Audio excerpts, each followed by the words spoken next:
Couldn't help myself. It feels so good. How's it going? Good to see you guys. How's it been?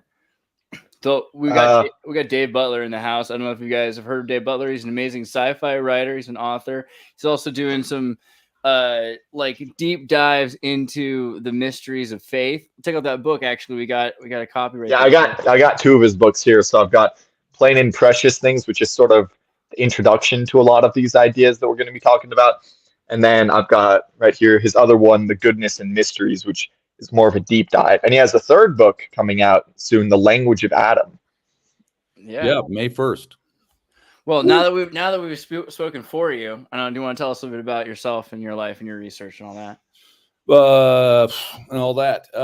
So I'm old, Andreas, so there's a lot of it. Look, my biography is not that interesting. I'm a weirdo, so you'll fit right in here. Okay, perfect. I'm a lawyer. I've been a mergers and acquisitions consultant, a corporate trainer.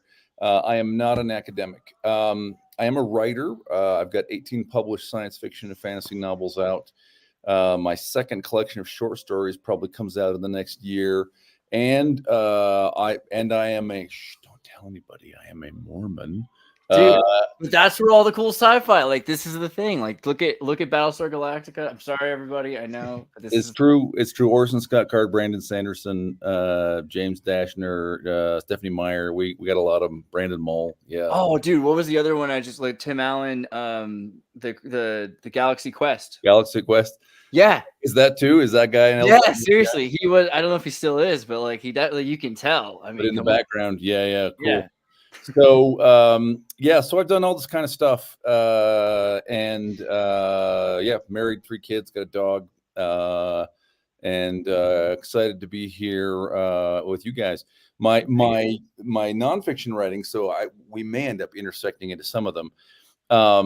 My Mormonism writings are here's at a high level of thesis. Okay. The Book of Mormon writers are temple worshipers, meaning initiates, members of an esoteric tradition. Jedi stuff. Yep. And so all of those of you who are convinced this is Freemasonry, get excited. Here we come. And they wrote like it. They wrote like they meant it. They expect you to also be initiated into their same esoteric tradition. So the better you understand that tradition, the experiences they had, which is a collection of ideas, including architecture, spatial sequences, wordplay, their sort of moral laws, sights, sounds, and even tastes. The better you understand the book. We may end up down there, but I think we're going to at least start out and maybe spend most of our time in the Old Testament, New Testament. Well, it is interesting for a lot of reasons. For a lot of people that we've been looking into all these different things, like Tartaria is a big part of it as well. This idea of like a universal truth, like an antediluvian religion, maybe that people all sort of have a little bit of still together, but most people have lost the whole picture.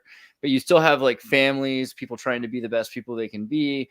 And then there's this kind of hatred people have for modern Western religion, right? Because there's this idea that you're supposed to, you can believe in it, but you can kind of tune out because now you're saved and you don't have to worry about it. And also this idea you have to follow these weird dogmatic laws. Everybody gets really upset about dogmatic laws. So, but it seems like a lot of that's coming from this group, that, the Deuteronomist group that you're kind of talking about, right? Is that kind of, can we pin it on the Deuteronomist, Dave? Is that all right? We can. Yeah, we already did talk about this a little bit. This is sort of a follow-up on our First Temple Judaism, where we talked about how Yahweh was originally the son of El Elyon, the high god. Yeah.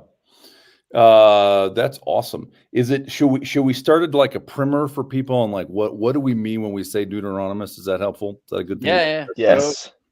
So okay, let me start actually with sort of a little background. So the Bible, okay, the Old Testament exists in several different universes of discourse. And this creates a challenge for us, okay? There is a universe of discourse around the archaeology of the Bible and the scholarship doing the archaeology of the Bible. And there is a separate universe of discourse around the sort of literary studies, studying the Bible by reading it and reading other ancient texts. And actually, historically, those two universes didn't talk to each other very much. It's in the last kind of 30 years that people like Israel Finkelstein or Zionid Savit have really kind of challenged, or William Deaver have kind of challenged and said, hey, I think the challenges mostly come from the archaeology side. Look, you cannot just dismiss us and insist that the dating based on the Book of Kings is correct, because look at what we see here, right? So those universes are starting to talk to each other. But there's another universe of discourse out here, which is the pulpit. And the average person who is familiar with the Bible is familiar with it in that universe of discourse, meaning you have gone to shul, okay, you heard speeches, homilies at mass, right? You went to Sunday school, and that universe is basically not talking to the other ones at all. Okay, so if what I'm about to say sounds alien, if you say, wow, I know the Bible pretty well, and that's crazy, Dave, look at his hair, is obviously a madman not to be taken seriously, okay? I have brought along this Bible dictionary to convince you, okay? Because I'm going to do some reading out of this Bible dictionary. This is, in fact, only one of 5 volumes of the Anchor Bible Dictionary. I have brought this, I own it, as one does, okay? I brought this because it is middle of the road. Okay, this is not a radical, this is not some kind of secular Marxist dictionary of the Bible. It's not some kind of Protestant fundamentalist. This is published by Doubleday. It's big, middle of the road scholarship. About 30 years old. Maybe it's due for a revision. But this is, what I'm about to tell you, at least at this kind of first level of discussion, is not a radical theory. Okay. In fact, let me start by, I'll even read a quote that says that. Okay. So the idea starts in 1943 with a guy named Noth, N-O-T-H. He's German. So his article is called Übergruppensführer Beraumer von Deuteronomium or something, right? Okay. And he basically says, look, if you look at it, the book of Deuteronomy, Joshua, Judges, Samuel, Kings looks like one literary composition. It shares the same vocabulary and the same understanding, and is opposed to the other 2 major historical units in the Bible, which are what's called the Tetratuch, okay, Genesis, Exodus, Leviticus, Numbers. So that's one history. And the other one is called the Chronicles complex, which is Chronicles, Ezra, Nehemiah. So there's 3 histories of Israel contained in the Old Testament. And one of them is the one that goes Deuteronomy, Joshua, Judges, Kings, Samuel, Kings. Okay? And the Deuteronomist, now his original thesis was a guy, Fred Deuteronomist, circa 560 BC, did this. Generally, people don't think it was one guy anymore, okay? But the thesis gained, in fact, I'll read you 2 quotes about this, okay? One, again, this is out of Ye Middle of the Road Standard Bible Dictionary, okay? Not a Mormon document, not a Mormon writing this article. The main point of Noth's monograph, that Deuteronomy Kings represents an original literary unit, gained wide acceptance almost immediately. The acceptance of this viewpoint has continued such that, to the extent that any position in biblical studies can be regarded as the consensus viewpoint, the existence of the Deuteronomist historian has achieved almost canonical status. This is the basic idea of Old Testament scholarly studies, okay? Is that these things were edited. Now, probably not by a guy, probably not by Fred. It's thought that they were probably edited now by a school. There's a guy named Moshe Weinfeld, who, famous book, Deuteronomy and the Deuteronomic Historian, proposed this. And the idea is it wasn't one guy, it was people, men, okay? It was men, it was guys, dudes, from about the time of Hezekiah, so kind of middle of the eighth century, middle of the seventh. In the BC, I get the centuries confused, but like 740 BC, that's 8th century. In the 8th century BC to the 6th century BC, so during the exile. Okay, this period of time, there was a school, like a bunch of like-minded scholars and scribes and nobles who together set about revising the history of Israel. And like some kind of like Cohen priesthood, or like one of the priesthoods then, or probably with some compliance of one of the priesthoods. There's a very clear indication. We probably should read 2 Kings 23 before we're done here, because it's vile. Because it's a record of great evil trumpeted as great good. And now I know someone is already gearing up in the comments to call me an idolater. It's fine, I can take it. You found a pretty chill group. You'll be all right. Okay, good. All right. So let's hold this for a minute. Let's just talk a little bit at a little lurk in the back. Yeah. Yeah, we'll come back to it. So when I say rewrote Israel's history, what do they do? Well, first of all, Deuteronomy copies a lot of sacred texts from, for example, Exodus. It repeats a lot of Exodus, but it changes them. Okay. Okay, yeah, sorry.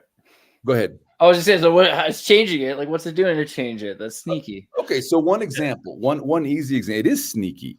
Yeah. Right? It's sneaky, especially when not everybody reads. People don't have their own hard copy of their Bible in their house to go check and say, man, I could have sworn that last week it said something different. Oh, look right here. He's wrong, right? No. So, but for example, Deuteronomy 5 lists the 10 commandments, but they're not exactly the same. And a notable difference, is in Exodus 20. Okay, in Exodus 20, God says, keep the Sabbath day holy. Do you remember why he says to keep the Sabbath day holy? I don't know. Okay, no, fair enough. I've made it for you. I forget. No. No, that's pretty good. He says, actually, my computer's not loading fast enough, so I'm just going to quote. I'm going to paraphrase. I'm going to quote from memory. Okay. He says, because in 6 days God made the earth, and on the 7th day he rested. So he connects the Sabbath day to the creation of the earth. That is, by the way, a temple document. What do I mean by that? I mean, if you read John Walton, The Lost World of Genesis 1, he says it's a temple liturgy, but it's an old observation that the creation of the tabernacle in the book of Exodus follows the pattern of that creation. So that creation of the earth is also the creation of the temple, okay? So the Deuteronomists walk away from that sort of temple thing, and instead, in Deuteronomy 5, they say, keep the Sabbath day holy, because you escaped out of Egypt, and the Lord God let you escaped out of Egypt. Okay. So it's like a ransom. So like originally it's like this is the Lord's day. So you're supposed to like fully focus, like that day is supposed to be 100% focused on that. And otherwise now it's like you're supposed to be grateful that you're no longer a slave. Right. To our state. Right. And it walks away from the world of the temple where, to borrow Mircea Eliada's phrase, the temple exists in illo tempore. It's a mythological place, right? Things that happen in the temple are eternally true, and they recur. They happen cyclically, right? It walks away from that and tries to root things in history. No. The reason to do this is because of the Exodus, because of the Passover. Now, that's a small example, okay? I'm going to quote out of this Bible dictionary. So rather than look up like 50 verses to see a bunch of examples, let me just go down and just list a bunch of the examples that Deuteronomy makes in the same way. Okay. So there we go. First of all, in the Tetratuch, God lives in his temple. And I like how, Andreas, you were talking about an intuitive understanding of the world where gods are something like people, only more powerful, right? They shine. They're only better. Yeah. They're only better. It's dangerous to be in their presence, right? They're made of fire, things like this. Right. Yeah. In Deuteronomy, God does not dwell in the temple. God's name dwells in the temple. God does not dwell in the temple. In fact, the temple is said to be not big enough to hold God. The ark, which elsewhere is the throne of God, or in Chronicles 28, First Chronicles 28 is said to be the chariot of God. So Merkava mysticism, Merkava is the chariot, is the mystical ascent in some kinds of Judaism to behold the Ark of the Covenant, which is the Merkava, the chariot of God. Okay, it's not in Deuteronomy. It just holds the law, and that's it. In the Pentateuch, you could see God. The elders of Israel in Exodus 24 ascend, and they not only see God, they eat a meal with him before Moses goes up behind the veil on the top of Sinai, behind the clouds on top of Sinai. Deuteronomy says emphatically, you cannot see God. God also does not have a meal, because the older other books said that God liked sacrifices. They were pleasing to him. There was a sense in which he seemed to participate in them. That's totally obliterated in Deuteronomy. The only real reasons that seem to be given for the sacrifices is to feed the poor. Now, by the way, there is like an element, right? So a lot of these changes have a theme, which is kind of much more rationalistic, much less mythological. Like we're sort of, it's surprising how modern this fight feels. Right. But there's like things about it that are saying, like, if you're doing, even the Veda, right? Like there's this idea, like if you're doing these certain things, then you're in the present, you're capable of being in the presence of God. Like if you're not exercising, you're not able to run, kind of a thing. Yep. But if this whole culture is moving further and further away from doing the things that make it possible for them to be in the midst of, ambrosia, then they're probably going to be more and more secular and humanist, because they're thinking, okay, well, we don't see that. We haven't seen that in generations. Yeah. Now there are some admirable things, right? Like the idea that, hey, you perform a sacrifice and the meat needs to go to the poor. Like that's admirable, right? And we don't have to despise somebody for being rationalist and right, but it's sort of surprising how you just don't think of 2,600 years ago, 600 to 700 BC as being a time of when rationalists are dethroning religion, right? But that's sort of what's going on here. By the way, they hate sin offerings. So in Exodus, there are offerings you can make for sin, and Deuteronomy, in Leviticus 4 and 5. Deuteronomy doesn't have. So what's a sin offering exactly? Is that like the Catholic thing? So Leviticus 4 and 5, if you inadvertently commit various kinds of sin, you can sacrifice an animal and that atones for it. Okay, so just general atonement for something it's not like the pre-atonement thing. It's like after you sinned, right. Right. It's Deuteronomy, it doesn't ban the idea of atoning for another's sins, right? It bans there's a verse, I'm gonna forget where it is, we can find it, that says nobody can atone for the sin of somebody else. Interesting. Which is interesting, because we'll come back and talk about the Day of Atonement, which is the great festival on which all of Israel's sins are atoned.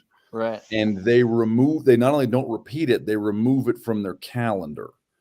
So there are calendars in Exodus and Numbers, and in Deuteronomy 16. And the one in Deuteronomy 16 mentions the great feasts of Passover, weeks, and tabernacles, but not the Day of Atonement. They take it out.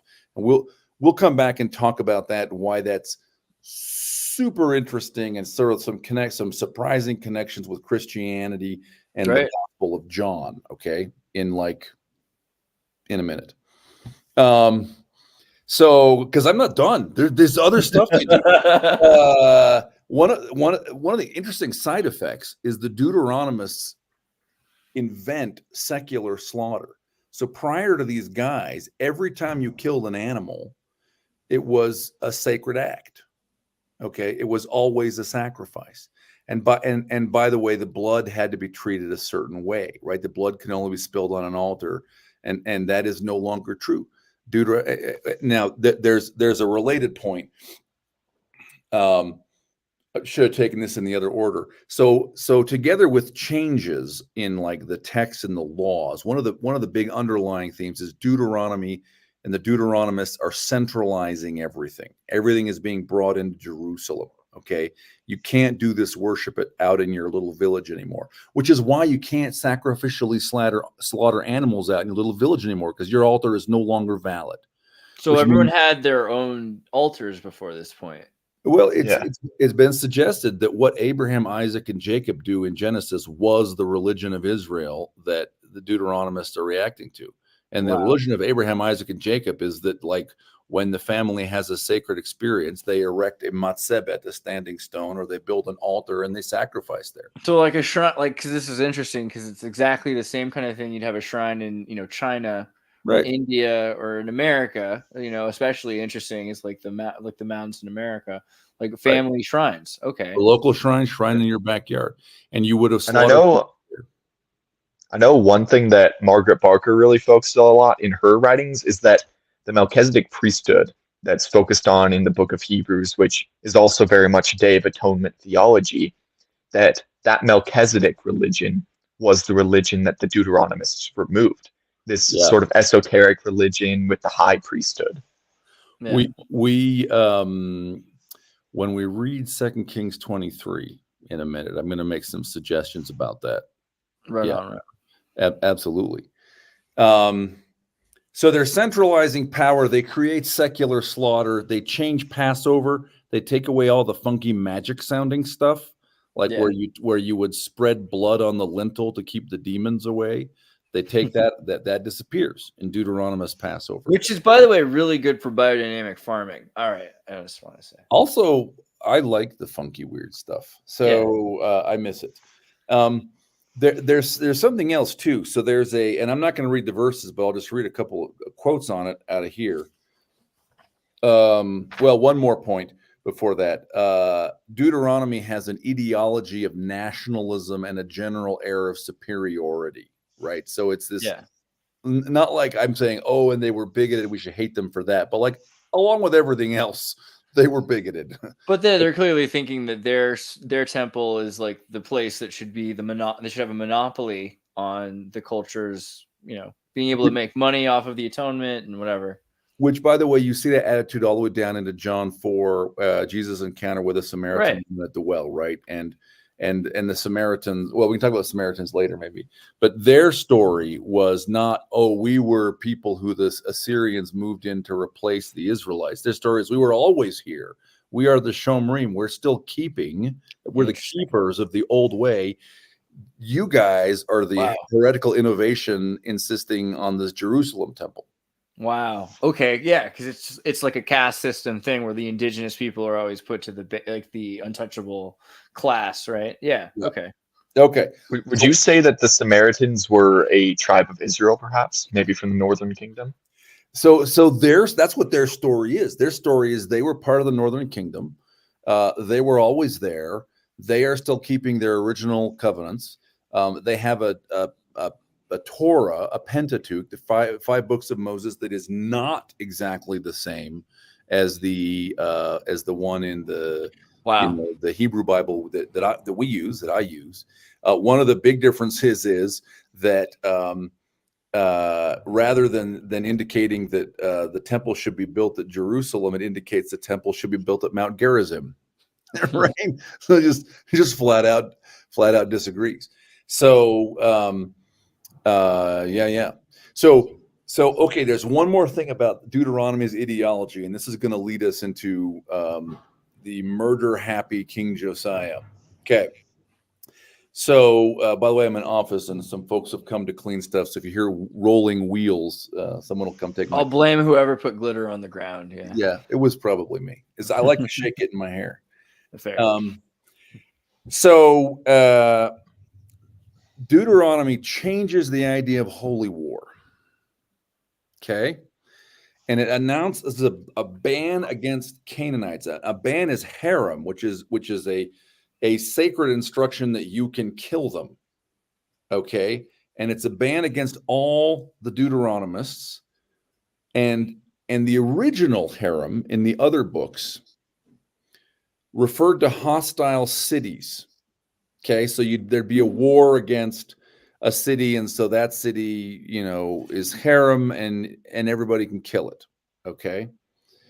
The ban against the Canaanites in Deuteronomy applies to all the Canaanites who are your neighbors, and all the Canaanites in the land. And the reason for it is lest they lead you into doing all the abominable things that they have done for their gods, and you shall be sinful to Yahweh your God. In other words, holy war is no longer, we're going to go fight that city because they did a grievous thing. It's all of your neighbors who are doing religion wrong. You can kill them. Wow, it's like jihad kind of back then. Yes, this is the declaration of war on your. Now it says they're Canaanites. Were they? Well, in other words, like they're all the same blood, but at a certain point they have like a nuance of how that they want to worship. But the way that their nuance is apparently is you have to do it at our place. You have to use our terms, and you have to like get on the ground and sacrifice yourself as a chicken. Apparently, it's pretty bad. It looks like. Yeah. So now, I want to read 2 Kings 23, but I don't want to feel like I am like rushing this train so fast I'm running you guys over. So what am I missing here? What should we be saying before we get to 2 The B'nai Elohim, the sons of God, maybe? Oh, this is great. Thank you for bringing that up, Chad. That is awesome. So I want to say Deuteronomy 32:8, maybe. 8 through 9, yeah. Yeah, if you want to bring that up. So look, the text of the Bible, the Old Testament, has been tampered with. And there are kind of lots of little ways that it has been tampered with. Which one is it? Deuteronomy chapter 8, 1 through 9? Deuteronomy 32, 8 through 9. The Dead Sea Scrolls version is what the original is. Yeah. So when you're doing sort of text studies of the Old Testament, you're trying to, and you want to sort of make sure you're looking at what the verse really originally was meant to say. You run into difficulty, which is that there are various pretty old versions that don't agree with each other. And so you have to kind of weigh them and say, well, what do I think it originally said? So now this verse 8, when the Most High God Elyon divided the nations their inheritance, when he separated the sons of Adam, he set the bounds of the people according to the number of the children of Israel. So this is what, if I opened up my Hebrew Bible, this is what it would say. This is, I think, the Leningrad Codex is the name of the text. It's like dates to about 1000 AD or something. Leningrad, that's nice. Yeah, I think that's right. I could be wrong. It's out of memory. It says that, you know, that God, the highest God, divided the nations according to the numbers of the children of Israel. This is what the Hebrew text is that we have known kind of since forever, always said. Now, the Hebrew text is the first one you look at, but the second one you look at is the Greek, which is called the Septuagint. And you also see that abbreviated LXX, which is the number 70, and Septuagint means like the 70 book, okay? The Septuagint, now why do you look at it? Well, because it's a Greek copy, but it's very old. So the Old Testament was translated into Greek like the 3rd century BC by Jewish scholars in Alexandria, okay? And sometimes the Septuagint preserves a legitimate older reading. And so you go look at it and say, yeah, actually, probably the Hebrew originally said this, and it got changed for some reason in the Hebrew, right? So the Greek preserves the old Hebrew reading, but the Hebrew we have, it got changed because of mistake or because people didn't like the idea, and so they went in and doctored the text. So the Greek says, instead of saying that God divided the world according to the number of the children of Israel, it says according to the number of the sons of God. Now, that's different. Right. Okay. That is different because, I love it. Is that a comparison between the Dead Sea Scrolls and very good. Yeah. So that's amazing. So we're not even to the Dead Sea Scrolls yet. So realize first, the Greek said that. And people said for forever, well, the Greek is wrong. The Greek is a mistake because God doesn't have sons. Okay. Now, what is the idea embodied in God dividing the nation among the sons of God? Well, the idea is that every nation has its own son of God, and that is its national deity. So El Elyon is the high God, Interesting question. Is there a mother? Okay.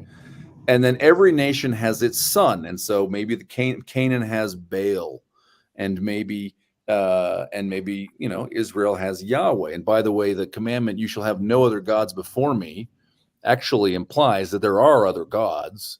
You worship me. I am your God. Look over here. Look over here.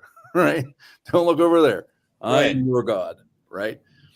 So you wouldn't like waste the time like inscribing that on stone. You know what I mean? It's a lot of work to inscribe stone. Like that's right. Right. It is a lot It's of work. also Put that right. it's also very interesting because El Elyon, he is symbolized by a bull. And when the Israelites are worshiping that golden calf, that's an idol of Yahweh. They believe it. They say this is the God that saved us from from Egypt, and they're worshiping a calf, which is a son of a bull. So they are worshiping a son of the high God. It's also, by the way, this is hidden in translation. I want to say it's in First Kings. There's a description of Solomon sitting on his throne, and the King James translation says something like, it refers to like the high rounded part above him, which is Rosh Ogal, but the vowel pointing could be different, which would be Rosh Egel, which means if that's true, then Solomon had a calf's head on the throne above him, right? And the Davidic king in that was sort of a representative of the Lord in that priesthood. I just wanted to say also, like, because you asked like what's something to cover before we get to the King's verse, is just you talked about how there are these different priesthoods, and after Moses, there's priesthoods that emerge that have power. Aaronic priesthood, the Cohen priesthoods, doing the temple sacrifices for a long time, and then you get to a point. I mean, I guess also the Melchizedek priesthood has the right to take taxes. So I feel like that plays into this because like they're doing magic and able to take taxes to direct like the flow of society. So when the Aaronic or Cohen priesthood saying we really don't need them, and we're doing everything, and we should take the taxes really because we're doing the sacrifices, and we should redistribute it. I think that's really interesting looking at the different priesthoods. I have a verse right here that I pulled up in Psalms 89:6, which in the King James it says, "For who in the heaven can be compared to the Lord? Who among the sons of the mighty can be likened to the Lord?" And if you look at the original Hebrew text, this is one that remains before the idea that Yahweh the Lord was the son of the high God. It says, "Who among the sons of Eliam or Elohim can be compared to Jehovah, can be compared to Yahweh?" So it's essentially saying that Yahweh is one of the sons of the Most High God, but he also holds a unique position among the B'nai Elohim, among the sons of God. He's the best. Exactly. Yeah. Let me round up on that sons of God point, right? So we went along forever thinking the Greek was wrong and that was the sons of Israel in Deuteronomy 32:8 until the Dead Sea Scrolls showed up.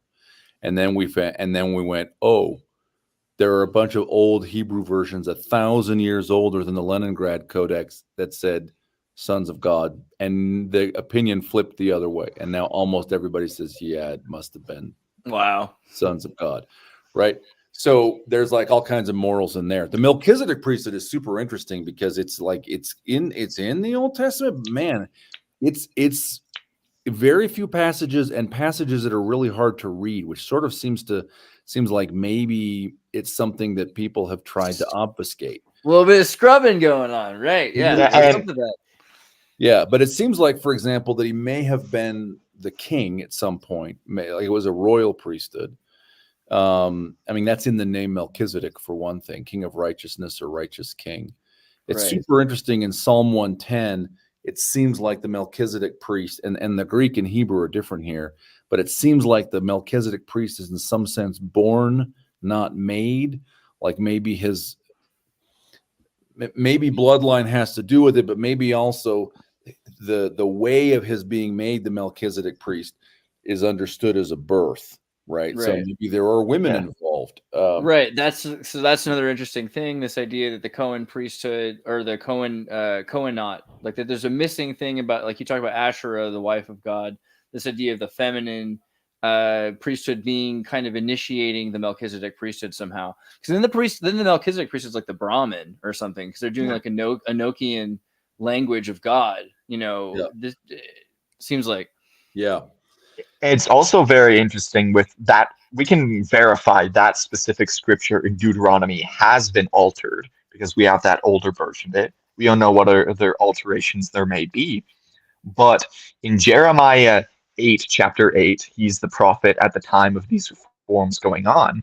He essentially talks about the book of the law. He says, how can you, and the book of the law is Deuteronomy, for those who aren't aware, the basis for the reforms. He says, how can you claim that we are wise, for we have the law of the Lord, when the lying pen of scribes has turned it into a lie? And wisdom, when he talks about wisdom in those verses, that's also the name of the divine mother. In Proverbs 3, I believe, it compares wisdom. It says she is a tree of life. Yeah. Right? Yeah. We can come back and talk about that. It not only says that, it puns on the name Asherah. So this is Proverbs 3:13-18. Margaret Barker, Methodist scholar Margaret Barker, says is the only passage in the Bible where the name of Asherah is connected to the idea of a tree of life. There it is. Yeah. Okay. So should we talk 2 Kings 23? Yeah, okay. Let's do it. Let me pull it up. So here is the headline. Your Bible dictionary says King Josiah was the greatest dude ever. Let's examine what the greatest dude ever did. Okay. So I think we start like in verse kind of 5 or 6 here. 4 maybe. So the beginning of the story, there we go, 5. The beginning of the story is we find the book of Deuteronomy. Now, because the book of Deuteronomy very conveniently supports this reform agenda of King Josiah, and because it also is totally aligned with the judgment that the books of Kings makes on all the prior kings, there's this interesting question. Did they find the book of Deuteronomy, or did they write it? Or did they take some old core of Deuteronomy and edit it to suit their purposes? Whatever it is, generally it's understood that the book of Deuteronomy is like the charter for the reforms. I put reform in scare quotes because it's pretty clear we're not moving Israel back to its pristine, and they're not Bernie Bush kind of people. Right. We're not restoring the religion of Abraham. That is what we're wiping out. Okay. So the changes. But let's start with verse 5. Man, there's stuff to say in verse 5. So he put down the idolatrous priest. He is Josiah. Put down sounds clinical. What he did was hishbeat, which is he obliterated them. He caused them to cease to exist. Now, idolatrous priests, Andreas, I want to talk about this because here's your Melchizedek stuff, okay? So the word here is kemarim. You know what? I might jump over into the YouTube and put stuff in the chat. This is sketch right here because it's like heretic, right? Like, because heretic has become a word that means like right. all these other things, but it used to mean just to be able to choose, is like person who chooses or has their own opinion. That's exactly right. So look, the word here is the kemarim. This is the plural of a comer. Okay, and the word only appears a handful of times, and it's said to mean idolatrous priest. There's not a very good reason to think it's an idolatrous priest. It seems to be derived from a word that means dark or gloomy, which is weird, right? Because that implies that these guys named themselves the dark ones, the gloomy ones, which who does that? Yeah, right. Are we the baddies? Yeah. Like, are we the baddies? Yeah. I don't think they named themselves the baddies. By the way, the equivalent in Syriac, what is Syriac? There is a thing though also like that Luciferians are all about like the light, and that like in the beginning there was darkness, that God permitted light to exist within, right? Yeah. Like, so we think of space is filled with darkness, kind of this idea. So darkness isn't this evil thing. In fact, it's a lot of the Disney Luciferianism that teaches us that light is always like this great like side of it. It could be also like that. I don't know. But sorry, you were about to say. It could be. There's an old idea that, for example, the planet Saturn was associated with the idea of melancholy and a certain kind of darkness, which was thought to be a path to wisdom.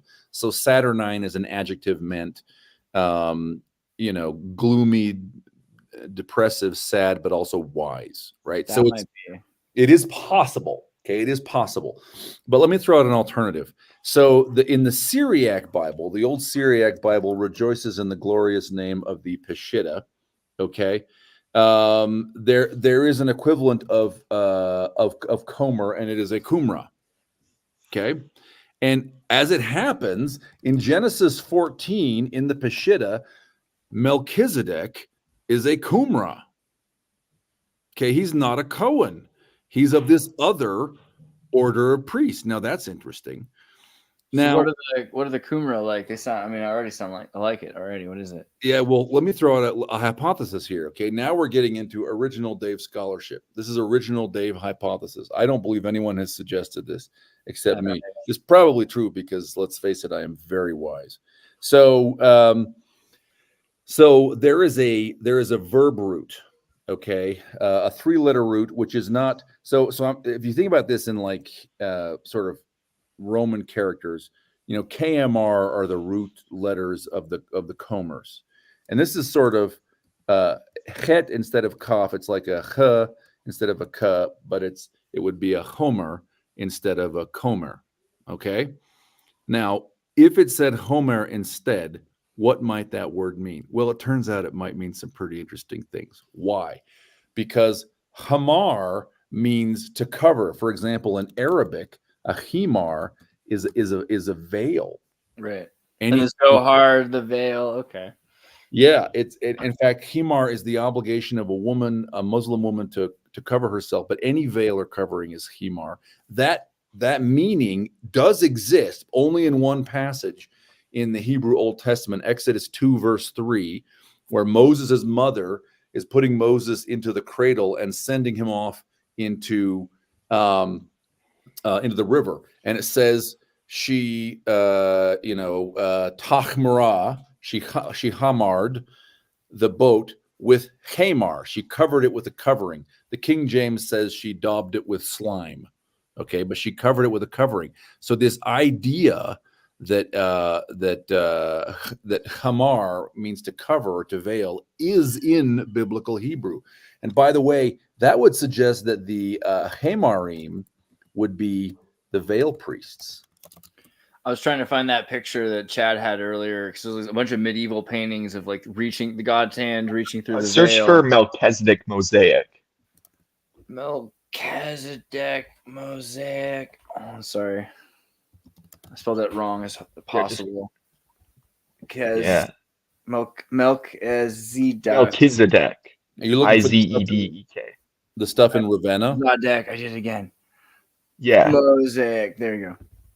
Yeah. You could go to my Instagram. I do have it there. Yeah, it's one of those. Okay. There's an example. There's always great pictures like this. Like so there's a hand. So that so that image of the hand coming through the veil to accept the offering that represents Christ. So you have the hand of the Lord passing through the veil, accepting the sacrifice through the veil. I think that one's in Ravenna, isn't it? I think I've seen those. It's in Italy. Someone I know yeah. commented on my Instagram post about it and was saying that they'd been and seen it. I know that there's multiple. There's one in Trieste. Yeah, there's the other one that one down there around like the middle. That's on the cover of Temple Theology. Yeah, yeah. So the root hamar also in both Arabic, but also in Hebrew and biblical Hebrew included, means fermentation or wine, which means if instead of being the Kemarim, if it was the Hemarim, we would read these as the veil priests or the priests who provide a sacrifice of wine and are associated with Melchizedek. Right. Okay. So, and what does Melchizedek do in the book of Genesis? That's right. Chapter 14, verse 18, he meets Abraham, provides a feast of bread and wine. Right. So like that's it's a picture painted in very few words, but pretty coherent. Yeah. So okay. Josiah hates these guys. He beat them. He reduced them to nothing. Right. What else does it do? Let's when is this happening? This is, you said like 600? Little 700, 600 BC. Wow. Josiah is like 640 or something. Because that's crazy. Because if you think about then like the progression of, you know, what's going on until the collapse of the first temple, I mean, there, It's you pretty got, quickly thereafter. yeah, you've got this complete, I mean, the devastation of society after like, okay, keep going. This is good. It's also very interesting because the same passage calls Melchizedek a priest of Elion, the Most High, and then Genesis in 14:18. Hebrews it says that the Melchizedek order of priesthood is the higher priesthood. Yeah, Not after we're done with them. Yeah, exactly. exactly. This is a movie. So 2 Kings 23. You want to bring that up again? Let's see what else he does. Okay. What other acts of violence? So he goes around smashing stuff, and I don't want to read all of this, but 6, and maybe we'll talk about this before we're done. I don't know how long is like 2 hours, hour and a half. How long do we talk, Andreas? 2 hours is good. 2 hours is good. Okay, we may have time to come back to this. What he smashes in verse 6 is something that another sort of the Deuteronomists have 2 heroes. Okay, Hezekiah and Josiah. They both attack the grove. What it really is Asherah. And Asherah is a goddess. We may come back and talk about her. She was immensely popular in the time period between Hezekiah and Isaiah and King Josiah and the end of the kingdom of Judah. Okay. Wow. And this is the destruction of the This is the destruction of the female priestess. I mean, this is where it becomes kind of underground at very least. This is it. Yeah, it becomes underground at least. Smashes them to bits. I think verse 7 is also good. I don't want to read all these verses, but I do want to. I think one more, and then let's jump ahead to like 20 because he starts actually killing people. We don't know exactly what he did to these Kamarim. He reduced them to 0. But let's see. Can we see verse 7? Can you scroll down? Are you able to do that? Oh, this is a good one. Yeah, let's do 7 and then we'll jump to 20. This is good. He break down the houses of the Sodomites. William Deaver is an archaeologist. He calls this historical slander. There's no reason to think there are any Sodomites involved. Okay. What he breaks down are the Kodesh, the houses of the Kodeshim that are by the house of the Lord. What are Kodeshim? They are sacred ones. The same word, when it appears in Deuteronomy 33:2, is translated as saints. The Lord Yahweh appears together with his saints in Deuteronomy 33. Here, because Josiah is smashing them up, I guess they can't be saints. They can't be angels. They can't be priests. These are all the natural things we would think. He must be attacking these sacred male cult prostitutes. There's no reason those things existed. Okay, this is now a lie on the part of the King James translators. Is what this is. Totally. And you see this again. That goes back to removing the B'nai Elohim, the sons of God. And one might say that Josiah is destroying the places of the sons of God. So and then you're in 8 here, he's saying like he brought all the priests out of the cities of Judah, defiled the high places where the priests had burnt incense from Geba to Beersheba, and break down the high places of the gates that were in the entering in of the gate of Joshua, the governor of the city, which were on a man's left hand at the gate of the city. So basically destroyed all of their temples, destroyed their schools, destroyed their priesthood literature, their Torahs, all of this stuff. He's implementing the agenda of Deuteronomy. You cannot do local sacrifice. You must come into Jerusalem where we can tax and control it and make sure you're Orthodox, right? And in fact, you're not licensed. You're not licensed. I think verse 20, if you jump ahead to verse 20, there's more in here, man. There's a bunch of stuff. Wow. And there's all these questions about these things. He slew the priests of the high places that were there upon the altars and burned men's bones upon them and returned to Jerusalem. Okay, well, this is like straight out of the Catholic skull cathedrals, the bone churches later on. So that this keeps happening because of this. This is murder. These are more than murder. This is like a kind of creative murder where you like use the bones to build stuff. Right. This is special. But what you're building, right, is you're deliberately defiling their sacred places. So it's not just we knock down the altar, we burn the altar, we knock down the altar, we murder your priest Frank, and we burn his bones on the altar so it's defiled, so you can never do it again. And by the way, if any of the rest of you try, you're next. Right? That's what's going on here. Yeah, I also think it's really important to point out the fact that pretty much all the literature, except for the Deuteronomistic literature, portrays Josiah in a negative light. Because a lot of people will say, oh, he was going after these Good prostitutes, guy, he was getting rid Josiah. of idolatry and evil gods. Like Jeremiah accuses Josiah of altering the scriptures and defiling wisdom, which is the name of Asherah, the divine mother. All of the Enochian literature, the long exile Jews, the Dead Sea Scrolls, books found in Egypt, it all portrays Josiah's reform as a negative thing. The Book of Enoch specifically talks about how the temple was defiled and the tree of life, Asherah, will return. Yeah, and I want to read verse 25 here in a minute, but I love also there's a prophecy. I might be in it's around here somewhere, chapter 22 maybe. He goes and gets a prophecy saying that he's going to go be victorious and restore the great national borders and whatever, and then he rides off to the Battle of Megiddo and is actually killed.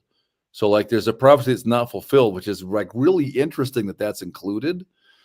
And his death scene is in Chronicles, and it's fascinating because it has this little ambiguity where it says who kills Josiah. Well, it actually says he's fighting against the Egyptians, and it says the archers shot him, but it doesn't say whose archers.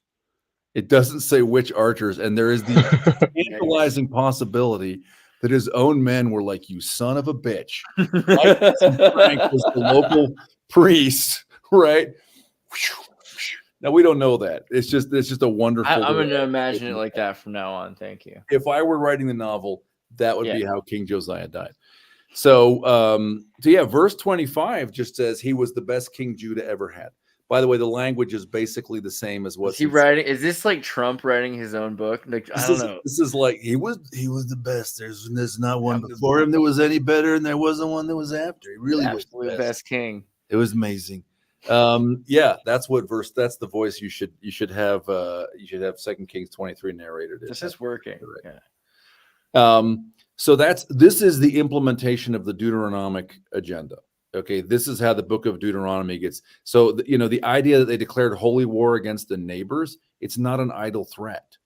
This legitimated the actions they took, which is to go out and say, what? You are performing a sacrifice not in Jerusalem, you Canaanite dog, and kill you. Okay.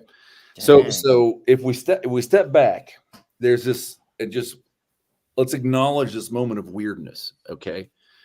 For anybody again who's kind of coming at this, and if you're hearing this and you're like, I'm having a hard time processing this, or Dave is obviously a liar, I get it. Okay. I totally trust the establishment and just a bit ambiguous general. Yeah. Yeah.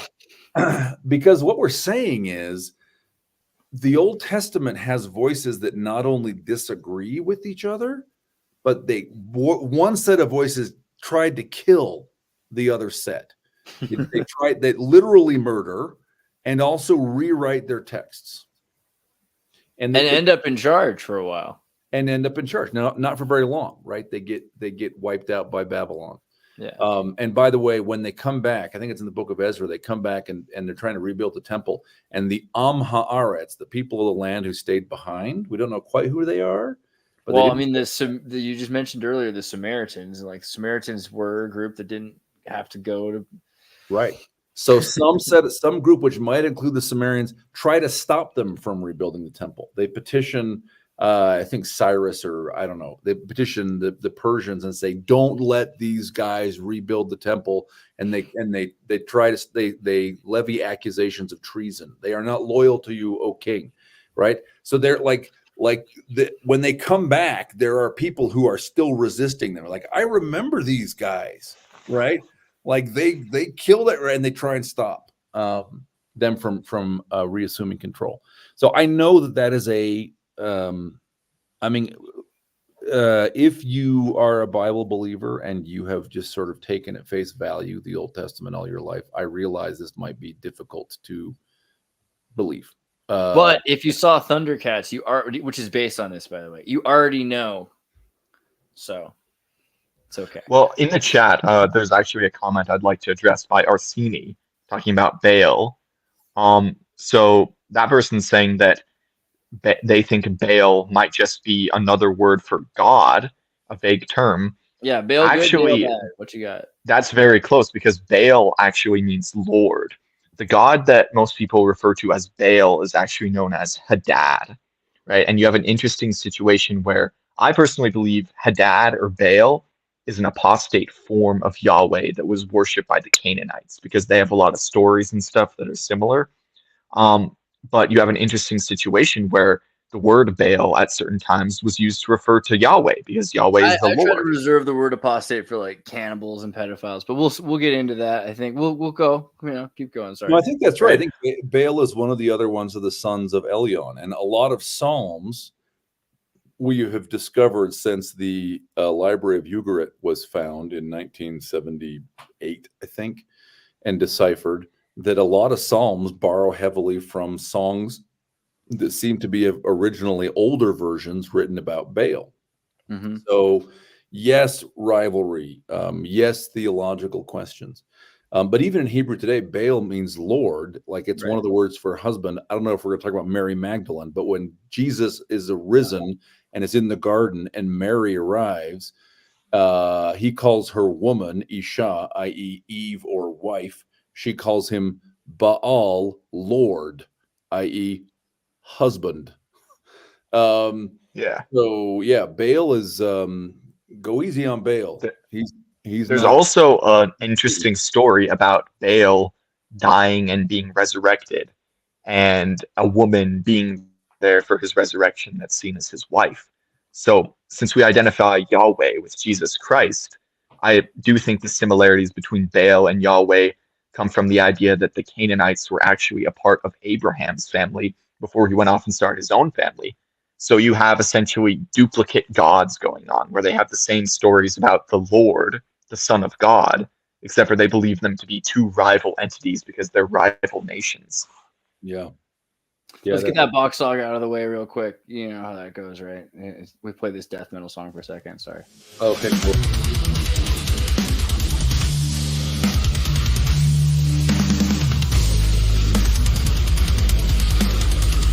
I think that's good for now. We'll save it. But I appreciate the gesture. Box saga is important. I don't know. We definitely got to talk about Mary Magdalene. That's super important to this, especially if you're talking about this idea that there is a female priesthood. We mentioned this idea before, the idea that the Star Trek hands are coming from this thing that's today, even churches, synagogues are doing today, that the females are carrying on this tradition. So it seems like this is a thing that's even going on everywhere. This idea that there's a female priesthood that was lost or is hidden somehow since that period, which makes sense if they're like going around and like the things that they were doing to the male priest camps during the time of Josiah. I can only imagine what they were going to do to the nunneries or whatever. Yeah, that symbol is a letter, which is the letter Sheen, which looks like a W, like in the square Hebrew letters that date back to about 300 BC. Yeah, that's it. It looks. Yeah, there we go. So this is the letter Sheen, which makes the sound sh, and is said to refer to shalom, peace, which is man, there's a lot of temple echoes in there. Okay, but I will tell you that when in number 6, when Aaron is promised, and I think this is the text that's directly connected with the blessing gesture, when Aaron is told that Yahweh will make his face shine upon him, one of the things it will give him is shalom, which is peace, health, completion. Shalom. It's also Shekinah, which is literally it means the tenting, and it's understood as the presence of God. And if you read Raphael Patai, the Hebrew goddess, late, it's just pretty clear at this point that the Israelites knew a goddess, like they just did. Okay, some of them clearly didn't like it. The Deuteronomists did not like it, but we have way too much archaeological and textual evidence in the Bible that they just did. Okay, but late, when they sort of they Jews sort of de-anthropomorphized some aspects of their religion. Many of them came to sort of think about the female aspect of divinity in terms of the Shekinah. So the Shekinah is the presence of God, and it's kind of like the female side of God. Shaddai is interesting. So this is also Shaddai. El Shaddai is translated by the King James as God Almighty, but that might not be what it means, because Shad in Hebrew is breast, and the natural reading for Shaddai is breasted. So El Shaddai looks like God with breasts, the God of breasts, the breasted God, right? Which sounds like another way to talk about female divinity, right? It sounds like we have seen this stuff like the Matsu, like the Taiwanese, and like the East Sea goddess kind of thing. There's a huge belief in this sort of like ascended grandmother energy or something like that. All these things are connected to the Eastern Buddhist, Christian, Sophia of Christ kind of idea. So there's all these other places where it seems like that was allowed to proliferate. Yeah. But it's kind of dissipated from the mainstream tradition, right?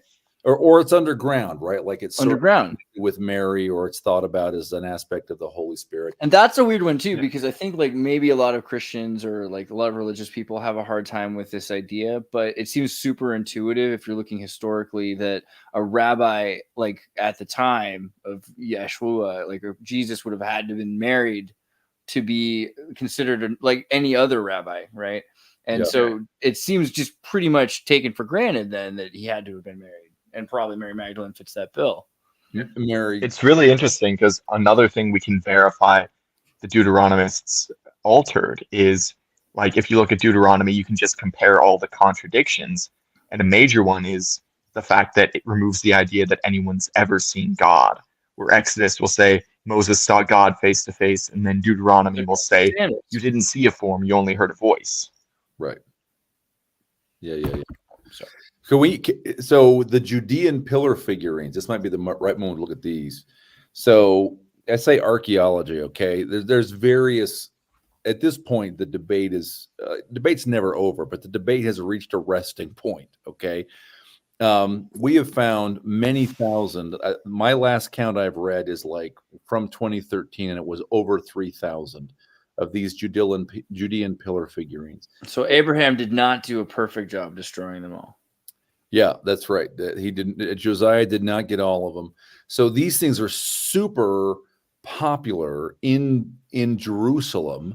Like even at Josiah's time. This is like later. That's right. Between the time of Hezekiah / Isaiah and the end of the monarchy. So for that 40 years is when not all, but like the bulk of these are found. They found them earlier, they found them later. But I mean, if you could just go to any temple all the time, you wouldn't even care. But especially if there were problems and you had to go underground, imagine like you'd see thousands and thousands of statues made because you don't want to have like private collections. You don't want to have one at your house.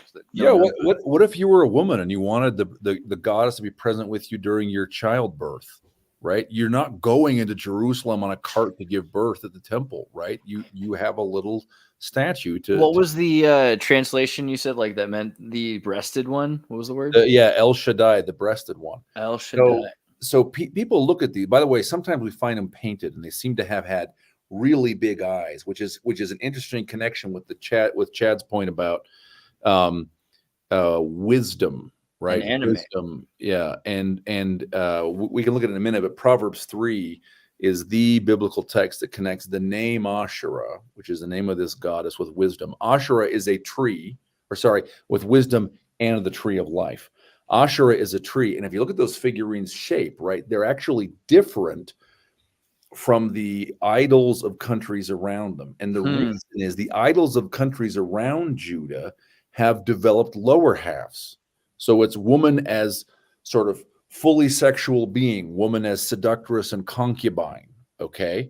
The Judite ones always have a lower half that is a pole, or as commentators almost universally say, a tree trunk. So this is a goddess who is a nourishing mother, right? She is the breasted god, and she is a tree. And so, again, commentators universally say, this is obviously Asherah, and she was super, super popular. right? We know from archaeology.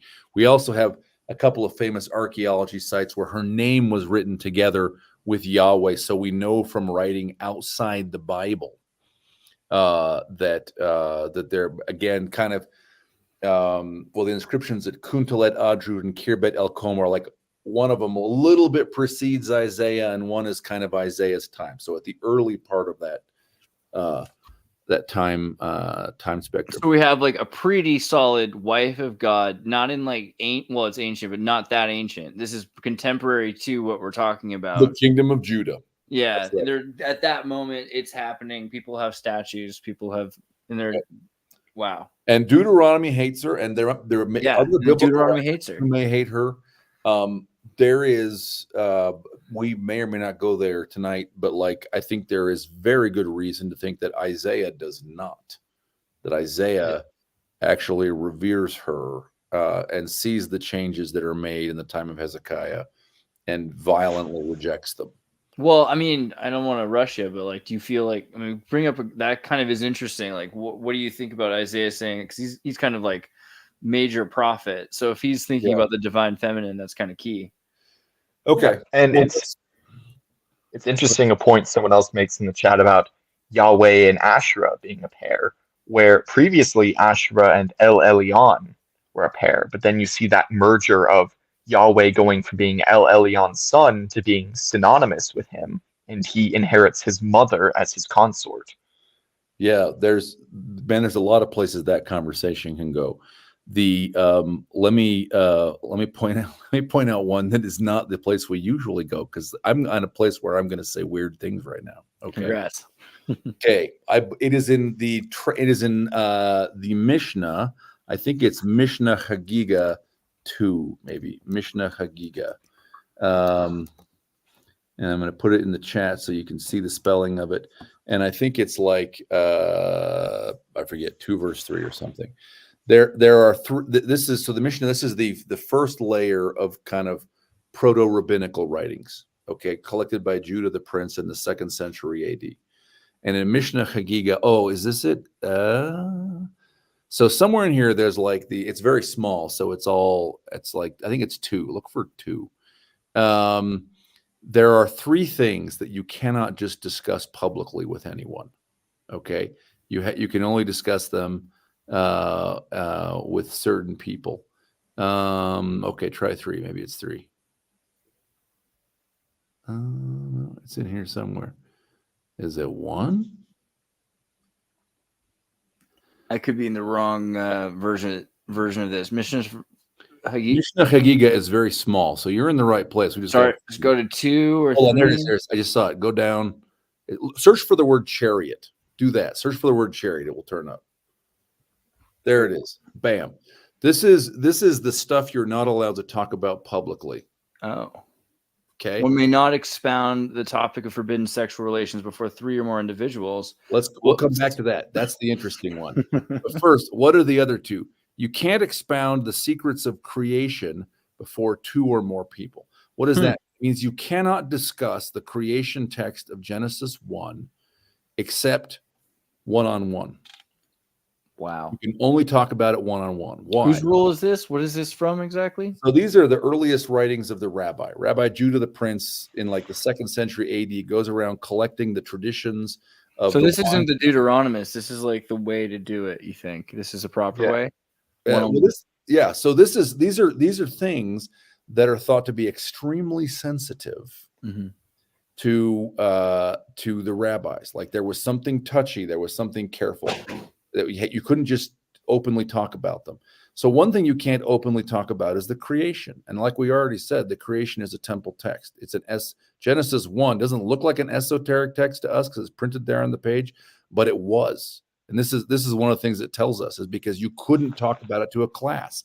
If you had to tell someone the true understanding of Genesis 1, it had to be in person. Okay, one-on-one. Below that, it says you can't expound the design of the divine chariot except only to one person. He has to be wise and understand things on his own already. The chariot is the Ark of the Covenant, the throne of God. So here again, there's like a secret divine thing, a temple thing, and you have to be real careful who you talk about to. It can only be one-on-one, and it has to be someone who is already instructed. Okay. So this is like Manly P. Hall, right? You have to have the initiated or not, the uninitiated are not meant to understand the symbols. That's exactly right. So now go back up to the top where it talks about the degrees. One may not expound the topic of forbidden sexual relations before 3 or more individuals. The topic of forbidden sexual relations is the prohibitions against incest. You are not allowed to talk about the prohibitions against incest except to groups of 2. Now that's weird, isn't it? Isn't that weird? Why can you not get up in front of a class and say, do not boff your sister? It is prohibited. You cannot sleep with your mother. Except that there's something about that.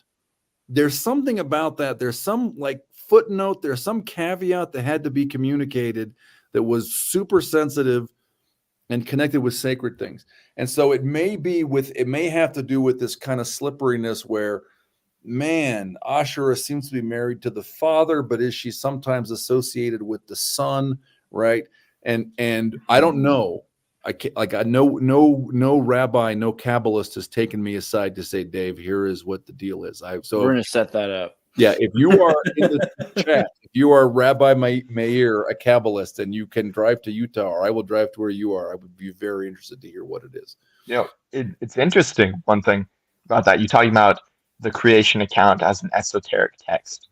Most scholars agree that Genesis is sort of a mesh of different creation stories where first God creates man and woman together, then God creates woman from man's rib.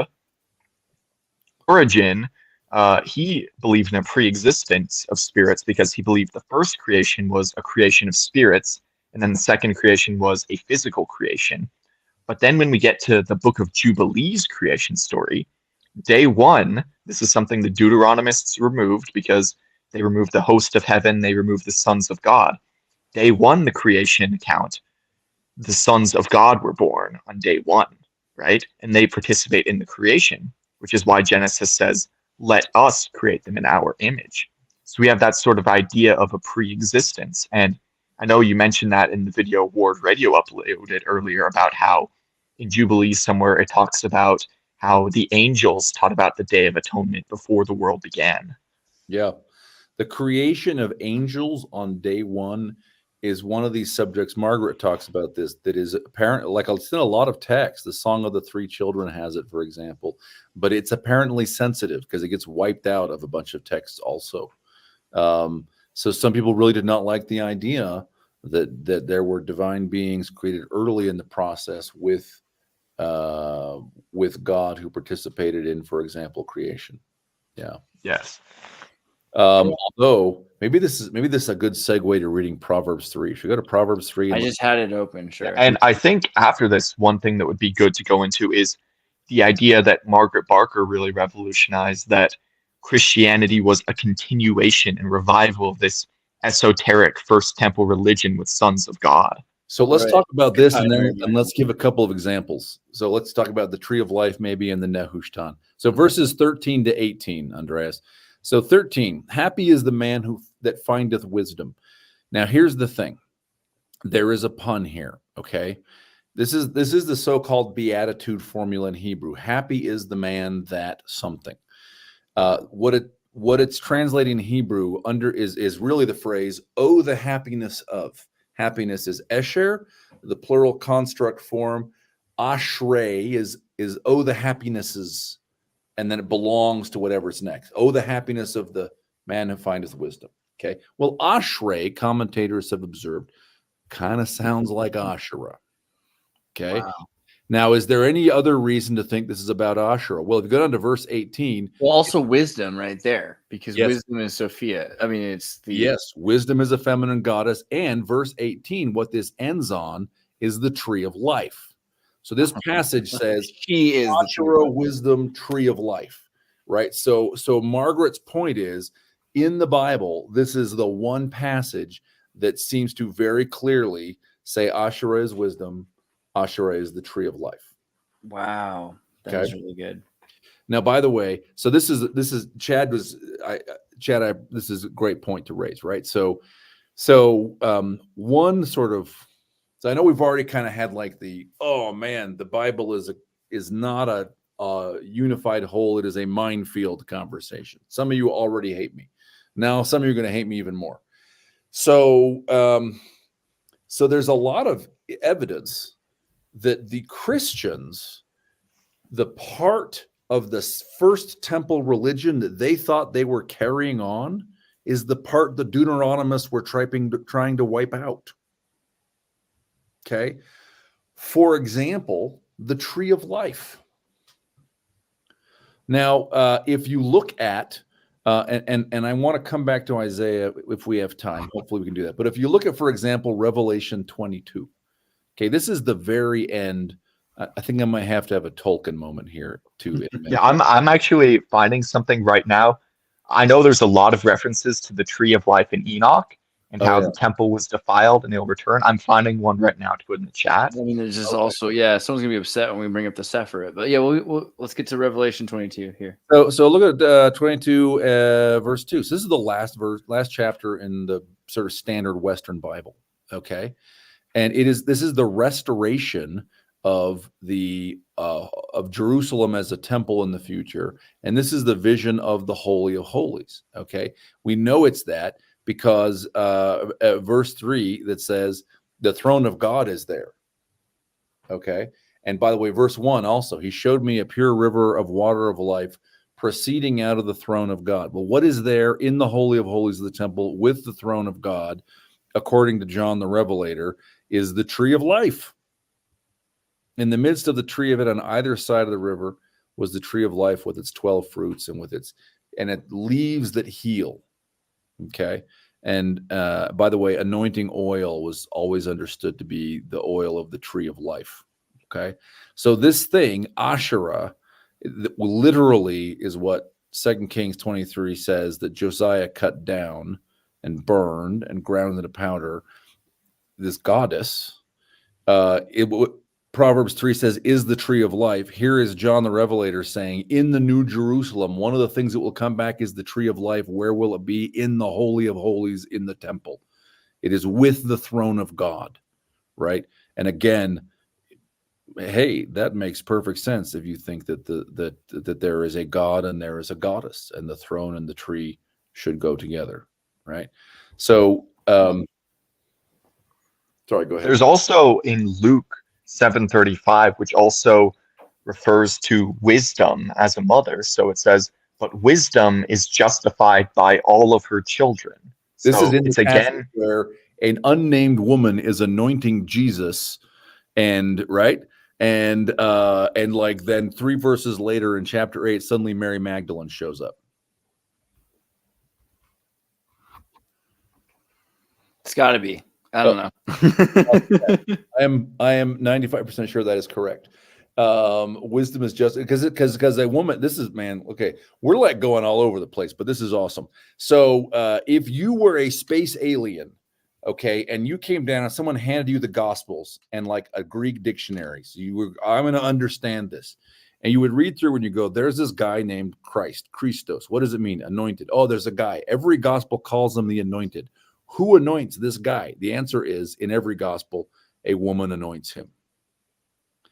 Right. And I cut out, so I don't know if you guys heard that, but also there's some apocryphal references I have here from the New Testament Apocrypha, but in Luke chapter 7, verse 35, I believe, it refers to wisdom as the mother. It says, wisdom is justified by all of her children.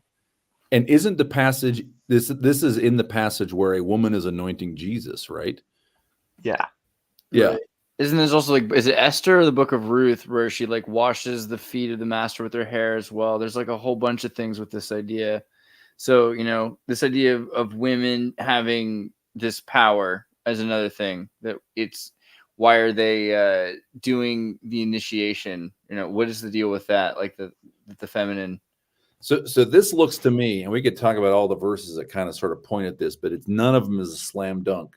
But look, I am inclined to think that the way the first temple worshipers of Yahweh understood the Melchizedek priesthood is that Melchizedek priests were born, and they were born of women, and they were anointed by a woman or by a group of women, and those women were understood to be the tree of life, and they were anointing him with their oil or her oil, and they were understood to be the goddess who is the tree, the seven-armed menorah, which is clearly a tree. If you read its descriptions in Exodus, it has fruit and almonds and leaves and branches. That's nowhere clear. It's not clear any place, but like there are all these little hints that kind of add up to that, including this. And I love that wisdom and Chad, I had missed that wisdom's in that passage. I've even quoted it recently and not realized wisdom is justified over children. Man, that's awesome. Thank you.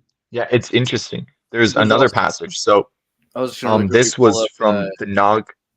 Oh, sorry, you go ahead. Sorry, you go ahead first. Yeah, sorry. so from the Nag Hammadi library, and it was later quoted by Saint Anthony in the mid-4th century. So this was a passage that was considered semi-orthodox for a while in Christianity until it was removed. Return, my son, to your first father, God, and to wisdom your mother. Wisdom summons you in her goodness, saying, come to me, all of you, O foolish ones, that you may receive the gift, the understanding which is good and excellent. I am giving you a high priestly garment, which is woven from every wisdom. Clothe yourself with wisdom like a robe. Put knowledge upon you like a crown. Be seated upon a throne of perception. From now on, my son, return to your divine nature. Boy, throne of perception and the idea of the woman with the big eyes is connected again, too, don't you think? Is that Gospel of the Hebrews? Which one is that? That is in the Nag Hammadi library from Teachings of Sylvanus Silas. Oh, okay. And it was quoted in a letter by Saint Anthony in the 4th century. That's the reference I have on it. So these are the Nag Hammadi library are a bunch of codices, books that are found basically in bat guano in Egypt.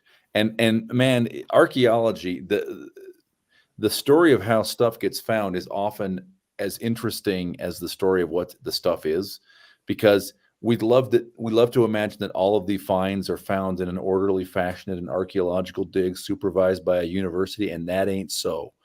No, the best ones are off the back of a truck. For sure. That's right. Someone sells them, like a Bedouin shepherd finds them, a bat guano digger finds them, a bandit finds them, and then they trade hands in the most terrible fashion. They're like stolen, and like they're bought up on the black market, and people, right, like Dead Sea Scrolls, Nag Hammadi texts, like all this stuff. 9 mummies. There's a lot of and but I think also I just really quickly wanted to say also, like in Hinduism, they have this whole idea with kind of the Mahadevi and the Yakshis that are associated with the sort of trees and the tree of life and everything as well. I find that interesting. There's just so many stories that connect to the idea of the goddess or the divine, like beyond the goddess, like the divine feminine, right? Like this is primordial feminine that's connected to the tree of life.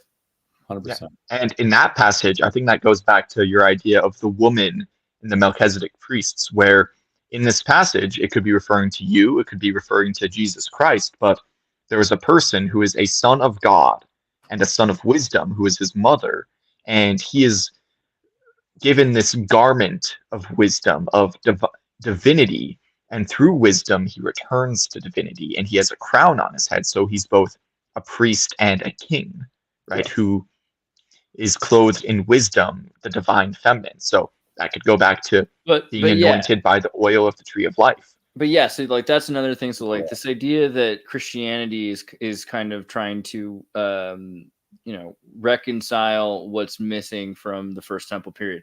So you're kind of saying you think that there is maybe an underground continuation even up for like centuries, even till Yeshua, Jesus' time. Yeah. So we know, right? We know, I mean, you read the New Testament, and we hear about Pharisees and Sadducees and zealots, and they're all fighting each other. And by the way, we sort of imagine sitting in Sunday school, we know what those all are. One of my favorite quotes from J.P. Meyer's 5-volume commentary on the historical Jesus was, the dirty little secret of New Testament studies is how little we know about the Pharisees. Okay. We have the writings of one Pharisee, one, and that is Paul. Okay. Other than Paul, we don't have the writings of any Pharisee. Good guy Paul, good guy Josiah. Okay, keep going. Yeah. That's who's right, right. So we don't really know what the Pharisees believed. We think maybe they were sort of the ancestors of the rabbis. We extrapolate things from the New Testament, but the New Testament writers weren't their friends. Right. There probably were some like good cop Pharisees out there, right? Like there was probably like office like Sadducee friendly. There must have been. And then, like, the New Testament doesn't even mention the therapeutai or the Essenes that show up in like Josephus, right? So we know there are a bunch of groups, but we also know that when Jesus shows up, okay, and he's not like a mysterious guy out of a cloud. Like, he's that guy. He came from over there. His dad was a construction worker, and that's his mom, and those are his brothers. And he's a very not mysterious person, right? And yet somehow within a generation, there are all these people in Palestine who are willing to say Jesus is Yahweh. So they believed something, they understood something that caused them to receive Jesus this way. And so, yeah, I think, and this is not me, this is really, if you're like interested in this, what you should read is the 17 books published by Margaret Barker over the last 20 years. Yeah. Great. That's, I think, the third. The first is the Older Testament, but this is basically her point over 17 books. The description of this book is, what did Son of God, Messiah, and Lord mean to the first Christians when they used these words to describe their beliefs about Jesus? In this groundbreaking, clearly written book, Margaret Barker goes against protocol and treats these three titles collectively. She explores the possibility that in the expectations and traditions of first-century Palestine, they belong together, and that the first Christians fit Jesus' identity into an existing pattern of belief. Barker claims that pre-Christian Judaism was not monotheistic, and that the roots of Christian Trinitarian theology lie in pre-Christian Palestinian beliefs about angels, a belief derived from the ancient religion of Israel, in which there was a high God and several sons of God. Yahweh was a son of God who manifested on earth in human form as an angel or in the Davidic king. Jesus was a manifestation of Yahweh, acknowledged as Son of God, Messiah, and Lord. So I think that sums up that idea pretty well. Dave, also just in terms of this idea of like so you've got this Christ emergent thing then that's saying that there is this atonement, because the Deuteronomists have said, let's get rid of the Day of Atonement. Let's get rid of atonement kind of in general, except for we'll do sacrifices. So what is the deal with that? Because, I mean, I think at some point you talked about like the two goats, the two serpents. Yeah. Right? So this is interesting because we're down to like half an hour-ish, and there's like so many ways we could go. So let's talk about, let's do this. Let's hold Isaiah for another conversation. Good. We could do more. I love it. Okay. Yeah. Let's talk about Day of Atonement, and then maybe we have time to talk about the Nehushtan and like as another example of how the stuff the Deuteronomists hated, Jesus like, I'm gonna do it anyway. I'm punk rock. And this is all going on at the time where they edit out the idea of Yahweh being a son of El Elyon for reference for everyone that forgets that. So Day is a Day of Atonement. So now again, the Day of Atonement does survive. Okay, it does. If it was up to the Deuteronomists, it wouldn't. And they got the idea. They say clearly no man can atone for the sins of another. They get rid in their account of the sin offerings, and they get rid of the Day of Atonement. But the book of Leviticus survives separately over in the other collection, the Tetratuch of Israel's history. So one of the things we need to understand is that the Deuteronomists never won a complete victory. For all that they got political power, we've said this various ways, they never completely seized control, right? So there is Day of Atonement in Jesus' time. And so this is discussed in Leviticus 6 and now, right? Yom Kippur is the Day of Atonement. So I'm gonna walk through this sort of quickly. Maybe we can look at scripture references if we want. But Leviticus 16 in the Old Testament and Tractate Yoma in the Mishnah are the two sources for talking about the Day of Atonement. Leviticus 16 is old. Tractate Yoma is written in New Testament times, like 2nd century AD. Okay, so these are like 1,000 years apart. So nevertheless, we can see the basic outlines of what happened. So there are a series of sacrifices on the Day of Atonement. This is in the fall festival. It's after. I think it's after. I think it's after the New Year. Maybe it's right before the New Year, about the time of the New Year. And there are a series of sacrifices performed by the high priest. So obviously they don't do the sacrifices now, although after the red heifer, maybe they will. I don't know. Very interesting. So one, there is a ram that's a burnt offering, and I have no comment about the ram. Okay. Two, there is a bull that the high priest slays for himself. Leviticus 16:6, the bullock is for him. So, and the blood of the bullock, so I think we have to understand that this is the blood of the priest, okay, is splashed around on parts of the temple, and it's splashed on the Ark of the Covenant. Wait, this is the priest's blood? This is like a Brigham blood kind of thing going on here? Yeah. Wow. In verse 6 only says a little bit, right? But there's more. Just a little bit of blood. It's very Slavic. Like, okay. Yeah. Well, it's all of the bull's blood, but yeah. So the bull is the high priest, and the high priest's substitute blood gets splashed on various places, including on the Ark of the Covenant. The Ark of the Covenant is a box which has cherubs on the sides. Together they form a covering, the kaporet, the covering, and it's also a seat. It's the throne. Now, are these like adorable baby-looking cherubs, or are these like six-winged, like multi? Well, the six-winged flaming serpents are seraphim, but they are like probably something like winged lion monsters or multi-faced things. Yeah, you'll recall that in the Abrahamic tradition that an angel shows up, and the traditional first thing the angel says is "Fear not," which is because they are scary. Very Hieronymus Bosch moment. Yeah, that's correct. That's correct. I heard a theory about where the wings are exactly actually this week that was pretty clever. We often see pictures and the cherubim lean toward each other and their wings point to each other. That wouldn't make a very good seat. But what would make a great seat is if the cherub on the right side has one wing out and one wing up and back. Oh. And then the cherub on the other side was the reverse, right? One wing out. So then you had two wings creating a seat and two wings creating a back, which I thought, that's like the Power Rangers Megazord of someone should draw that. Correct. Yeah, that would be, because you never see that. You see the angels doing this, which would be like, that would hurt my bum to sit on. I wouldn't do it. Yeah. So this matters. The ark gets blood on it. Okay. The other sacrifice is in verse 8, and it's the sacrifice of the two goats. And it says you have two goats. Aaron, so Aaron is the high priest. Aaron comes out of the temple and he draws two lots. And this assigns one goat to be, the King James says, for the Lord, and one for the scapegoat. This text looks like the King James or something very close to the King James. So what is scapegoat? Well, scapegoat in Hebrew says Azazel. And so old commentaries would say, this is a demon. This is a demon. The Israelites, this is reminiscent of the olden days when they placated demons.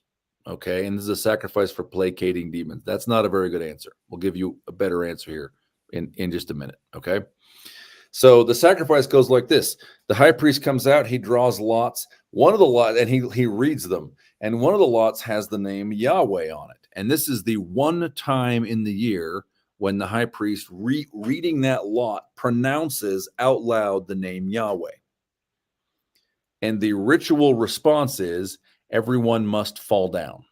Everyone falls when the name Yahweh is. This is the traditional bow in the ancient Middle East and also the Eastern Mediterranean. It's not bow at the waist, curtsy like a Frenchman. It's lie flat on your belly in the presence of divinity. Okay? For the goat sacrifice. Well, when you read the name of the Lord, and this will matter. Okay, for the Lord's name. Okay. Yeah, we'll talk through this in a second. Why this is interesting. So then what happens? Well, the goat that is said to be, that King James says is for Azazel, is chased out into the wilderness. Now, what the Tractate Yoma, the later version, says, they led it out very far into the wilderness and then threw it into a deep ravine to kill it. So, but the point is, it has to be sent out of the camp, right? And so in Tractate Yoma, they don't want it coming back. So they lead it far away and then they throw it down a pit and it dies. And then the goat that is said to be for the Lord is sacrificed, and that goat's blood goes in the same places where the bull's blood goes. So the goat of the blood and the bull go together in places inside the temple and onto the Ark of the Covenant. Okay. Now, all of this sounds old and weird, and what the heck is going on? Well, it sounds like LA in the 90s, but it's not that retro. It sounds like little Santeria, or little some Haitian immigrants are cooking up a feast. There's nothing weird here. Sounds like mainstream Hollywood. Go on. Yeah. So verse 8, it turns out, Leviticus 16, verse 8. Turns out there's another way to understand the Hebrew here, because it says one goat is for the Lord and one goat is for Azazel. But the preposition that is translated here as for can also mean as, meaning one goat is appointed to be the Lord, and one goat is or to represent the Lord, and one goat is appointed to be or represent Azazel. Now, which is quite a difference of interpretation, really. I mean, which changes the whole meaning of the rite. Right. And we're going to see in a minute. This is the point. This is where we're driving this train, Andreas. This is clearly how John the Evangelist understands this. Okay. Mm-hmm. So let's who's Azazel? Well, we know Azazel from First Enoch, right? In First Enoch, which is sort of the great apocryphal text that if you're going to pick one thing to add to the Bible, almost everybody says, man, it ought to be First Enoch. Bring him in, yeah. Yeah. And by the way, it was on some proposed lists for the canon quite late in the process, okay, into like the 4th century, I think. So Azazel is, there are two different accounts of the rebel angels. And in one of them, Azazel is the head of the rebel angels. And what happens to Azazel is he is thrown into a pit in the wastes of Dudael, and he's lying there suffering. Dudael? Yes. No one, I did write a piece of fiction in which Dudael was in New Mexico, but like we don't actually know this. So, but that's interesting, right? Because if the goat is appointed to be Azazel, then that goat is the rebel angel, and it is driven out of camp, or it's driven out and thrown into a ravine to represent the pits, the waste of Dudael. And the other goat, which is the Lord, is sacrificed, and the Lord's blood is spilled on the ark, and that is what causes atonement of sin. Wow. Now and isn't there this idea of Gehenna? Isn't that the place that the ravine goes to? If I remember. So I don't think it's Gehenna. Gehenna is like one of the valleys right there in the side of Jerusalem, and I think the image there is that it's like perpetually burning garbage, and so the image is like flame that never stops, and that's how it gets associated with hell. But this idea is interesting because it's against the Deuteronomist reform that something can represent as the scapegoat, represent as the Lord in this exchange, in this atonement rite. The idea that the Lord would have a body, that it would be of all things a goat, right? This is so non-Deuteronomical, it's crazy. It's like Knights Templar with the Baphomet. I don't know. And then you see in the New Testament, it says that no substitute was used this time when Jesus Christ atones. Yeah, so Hebrews, right? Yeah, the book of Hebrews is very clearly the Day of Atonement ritual from First Temple Judaism, where it talks about the Aaronic priesthood and the Melchizedek priesthood, and Jesus being the high priest, and that his atonement, there was no substitute needed this time. So it's a very clear that Christianity is a revival of that tradition at the very least. And let's look at John briefly. Okay, let's look at 3 passages in the Gospel of John. First of all, John chapter 18. So the Last Supper has happened, although John doesn't actually describe the supper, but he gives like 3 chapters of discourse that refers to verse 5. And then he goes up into the garden and they come to arrest him. Judas has betrayed him. Okay. And verse 4, who are you looking for? They say, verse 5, Jesus. Jesus saith unto them, I am he. Now the italicized he means that word is not in the actual Greek. So really, Jesus says, I am. Okay. Now, John, characteristic of John is... What are they doing implying things with the italics? I don't like that. Yeah. Yeah. Go back and look at Revelation 22, verse 2. There's a bunch of words that aren't in the actual Greek. Because they're trying to guess the meaning. They don't understand what it means. Or they're just trying to smooth out the English sometimes. But John says, I am. Which he does several, Jesus says this several times. It's characteristic of John's gospel, these I am statements.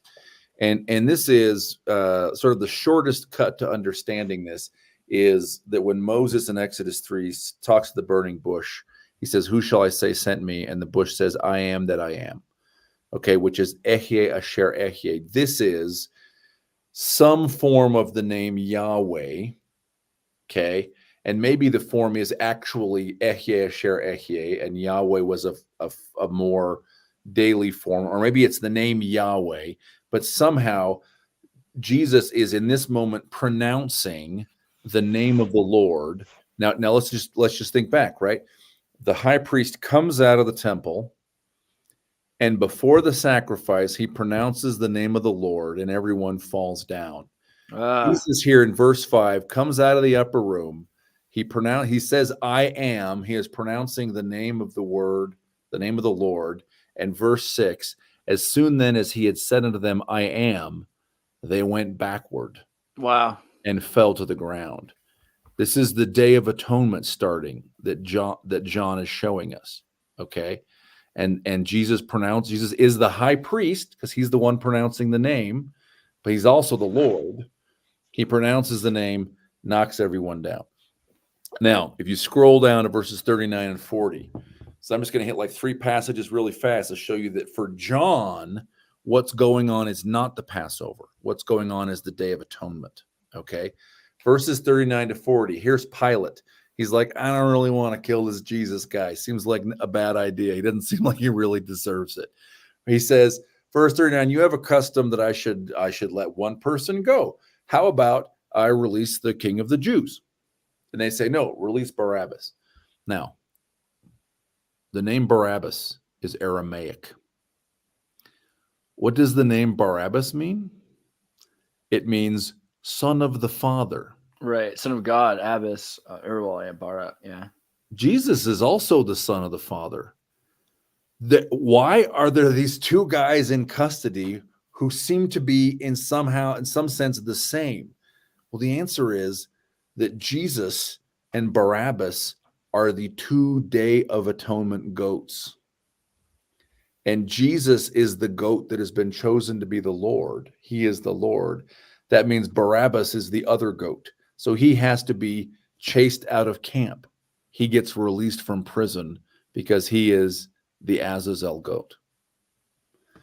Now, one last verse, chapter 20. We're still in John 20, verse 12. Again, the point we were making here is that for John, okay, Deuteronomists didn't like Day of Atonement. If it was up to them, if we only got what the Deuteronomists passed on, we wouldn't know anything about the Day of Atonement or the idea of atonement, which they tried to get rid of in all of their writings. That whole idea is anathema to them.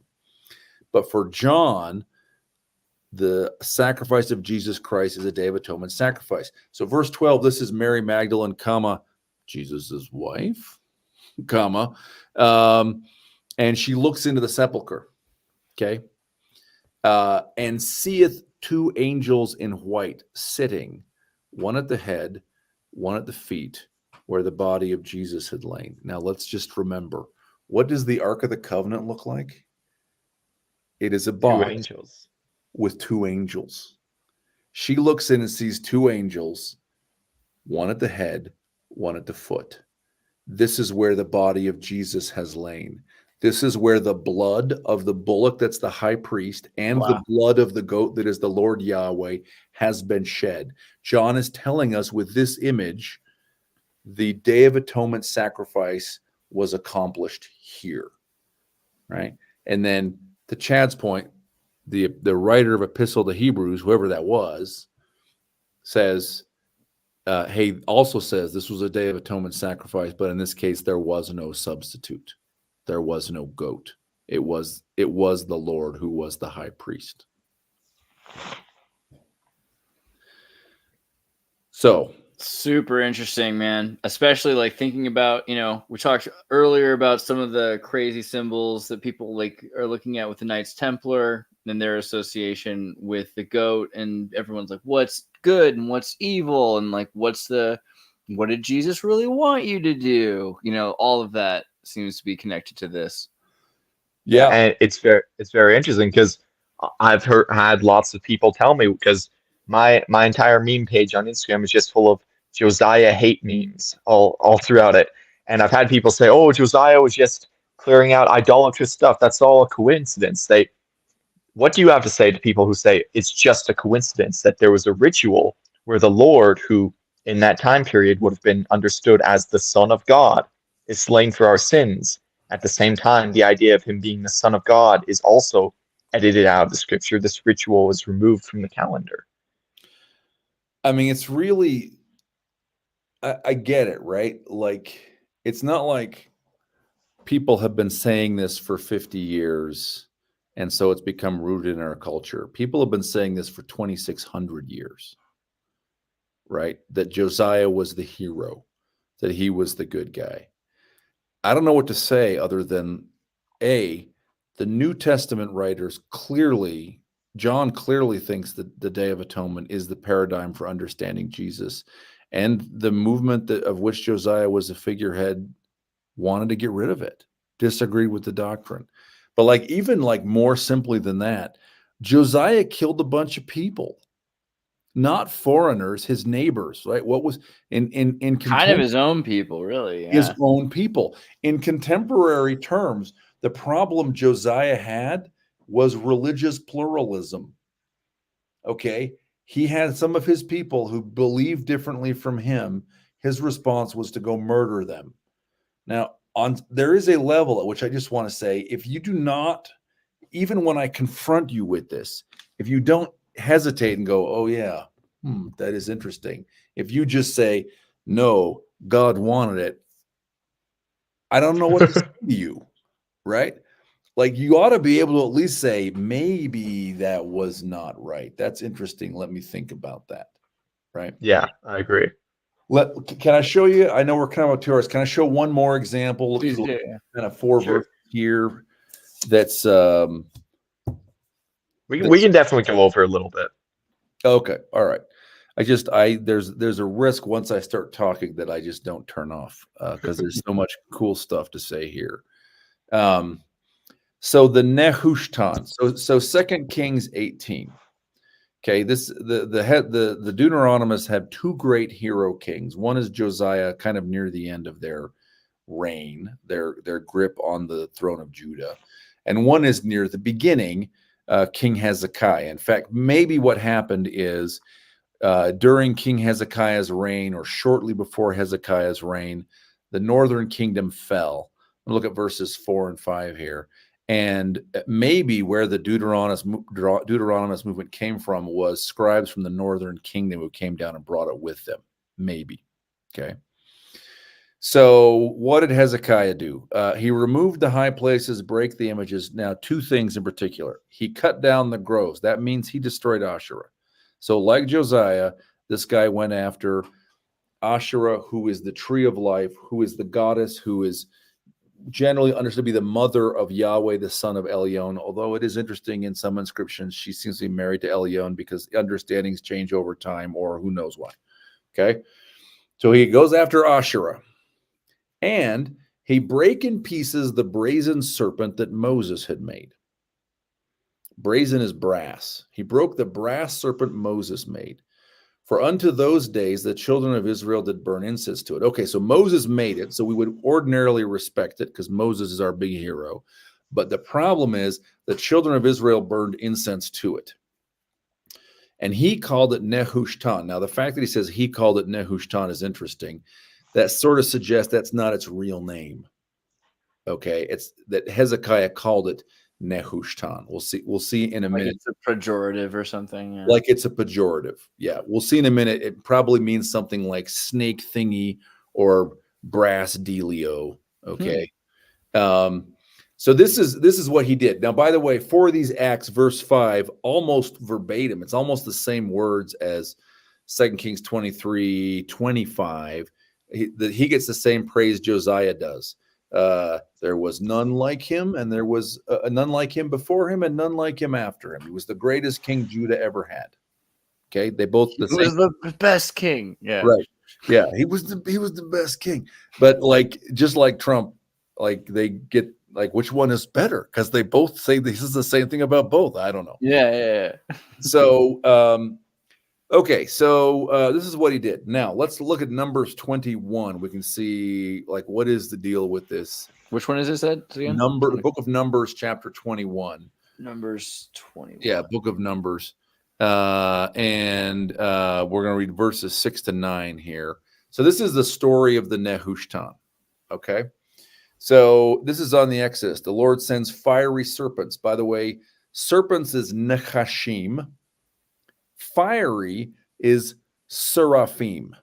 And if you're thinking, David, that sounds like right. Seraphim. It exactly is. I was thinking that earlier because the fiery serpent thing. That's the Tanakh talks about that the is it. Serpent. Yeah. That is it. So a seraph snake. Okay, he sent seraphim snakes. Oh, the seraphims, the seraph. Okay. Yeah, we're going to go to Isaiah 6 next and see the seraphim. Okay, this is going to be good. I like it. So, and they bite people and they die, which you do when fiery snakes bite you. Therefore, the people came to Moses and said, "We've sinned. Help! Please take away the serpents." And Moses prayed. And the Lord said unto Moses, now there's a translation lie here. The Lord said unto Moses, "Make thee a fiery serpent." Here's the lie. Serpent does not appear in verse 8. It doesn't say make a fiery serpent. It says make a seraph. Wow. Make a seraph and set it upon a pole. This is the King James guys, man, not to be trusted. Make a seraph, set it upon a pole, and it shall come to pass that everyone that is bitten when he looketh upon it shall live. So God's command to Moses is make a seraph. So what does he mean to make a seraph? Is he making an idol for a seraph to inhabit? Is it a... Well, let's look. That is the right question, okay? Yeah. I want to make a seraph, yeah. Yeah. What is a seraph? Verse 9. Here's how Moses interprets the command to make a seraph. And Moses made a serpent of brass. So a seraph is a serpent. He made a serpent of brass and put it on a pole. And it came to pass that if it bit anybody, when he beheld the serpent of brass, he lived. Now, by the way, serpent is Nahash, brass is Nechoshet. So when it says like the serpent of brass, it's Nahash Nechoshet. There's like a pun here. Hebrew loves puns. And this is why apparently Hezekiah called it the Nehushtan. It's the brassy, snaky thing. Also, there's something weird here because like there's something like ancient Hebrew about dragons where like serpents and birds have like a connected root word. And now today we know that birds and reptiles, the birds are reptiles, right? Like super interesting. Yeah. Okay, I like that. I do not know very much about it, but I'm interested in hearing more. Yeah. Okay. So that's the story. Okay. That's Numbers 21. So what we learn from here is, okay, this stuff comes from the Exodus. Moses made it, and a seraph, like when Moses is told, make a seraph, what he does is he puts a snake on a pole. All right. We should look at Isaiah chapter 6. Isaiah 6. Isaiah 3 through 6 are such colossally central, pivotal chapters in the Old Testament. We should all have them tattooed on our bodies in Hebrew. Some of our friends do. Yeah. I'm very close. If I were a single man, I would have done it already. So this is part of Isaiah's calling. It's not the whole thing. It's part of his calling, one of his two calling visions. So in the year King Uzziah died, I saw the Lord sitting upon a throne, high and lifted up, and his train filled the temple. Where are we? We're in the temple. We see the throne. What's the throne? Well, it's the Ark of the Covenant. It might be the cherub throne, if that really is a separate thing. I sort of tend not to think so, but either way, it's fine. Okay, so in other words, this is a vision. We're seeing visionary things, like Isaiah sees the Lord there, but we're seeing it. The vision is based on real furniture, right? So he's like physically, he's seeing himself in the temple. He's seeing the throne of God, but God is there, right? Above it, now it, okay, cannot be the train, which is actually skirts, because in Hebrew that's plural. So it actually can be him. So in other words, it can be above the Lord or above the throne. So above the Lord sitting on the throne. So it's 6 of one, half a dozen of the other, I think. Okay. Right. It could be the whole celestial kingdom thing. Yeah. It could be. Above the throne stood the seraphim. So that means they're coming out of, right? The throne of God, the Ark of the Covenant, is in the Holy of Holies. If these seraphims are above the throne, that means they're coming out of the Holy of Holies too. Now, remember, by the way, why is Hezekiah, 2 Kings 18, apparently upset with the Israelites and what they do in Nehushtan? He's upset they burn incense to it. Right. Now, where would you burn incense to it? Well, the answer is in the temple. There's an incense altar in the middle of Rome. So that implies the Nehushtan was in the temple. And we know that when Moses is told to make a seraph, he makes the Nehushtan. He puts the brass on the pole. So if we're seeing a visionary version of real things, that tends to suggest that the seraphims here are the Nehushtan. And they're being constructed like in a temple or a tabernacle or something. That they are stored there, that they are used there, that they maybe are related to Aaron's rod that was turned into a staff and was kept stored there according to Hebrews 9:4, right? By the way, that there's maybe more than one of them because there's clearly at least 2 of these seraphs. Right. So this is a Nehushtan that comes flying Spear of destiny. Yeah. Now, all we knew before was that it was fiery as serpent. Now we learn more stuff. Each one had 6 wings. With 20 he covered his face. With 20 he covered his feet. With 20 he did fly. Fiery 6-winged serpent is coming down to meet Isaiah. By the way, it's probably not feet.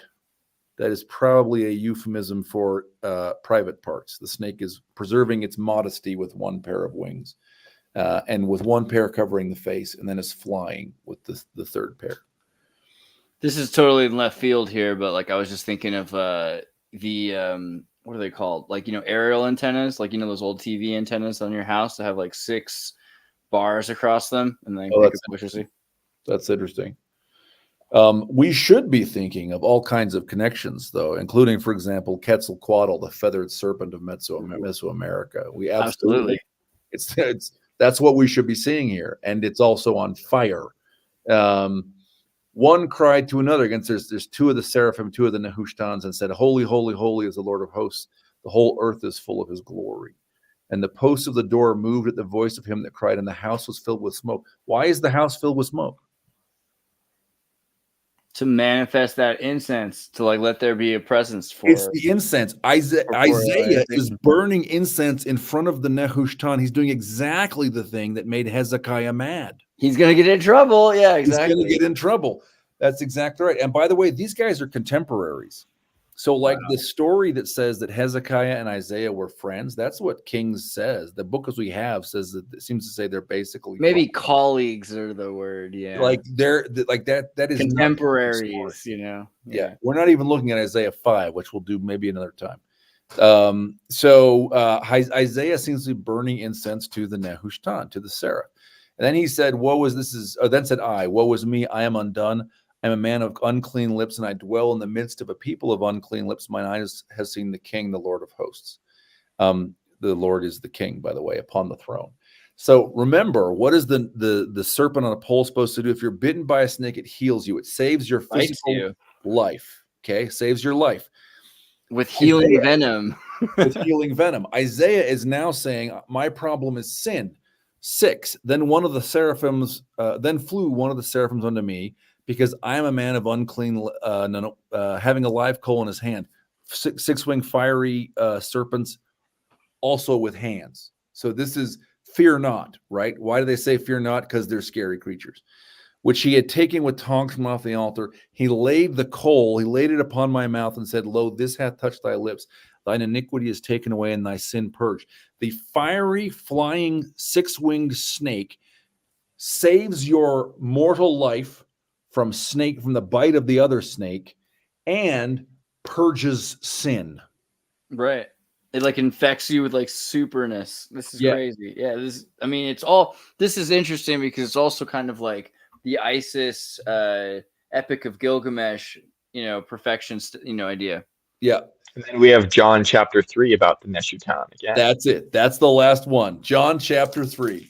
So John's talking to Nicodemus. Because remember, what's our theme here is that the parts that the Deuteronomists hate seem to be exactly the parts that the Christians say, no, that was the good stuff. They're That's into the it. part that explains our religion. Atonement, the sacrifice of the two goats, and verses 14 and 15. Here's John has Jesus talking. So yeah, scroll down to verses 14 and 15. This is Nicodemus comes to him by night, right? No man can see the kingdom of heaven. Yeah. And Jesus is talking about himself. And as Moses lifted up the serpent in the wilderness, even so must the Son of Man, that's me, Jesus, be lifted up, that whosoever believeth in him should not perish, but have eternal life. Jesus is saying the fiery six-winged serpent on a pole that saves your physical life from the snake bite of the first snake. By the way, we could follow that down a rabbit hole, but that's Satan is the other snake. Okay. Yeah. And also purges your sin. That is me.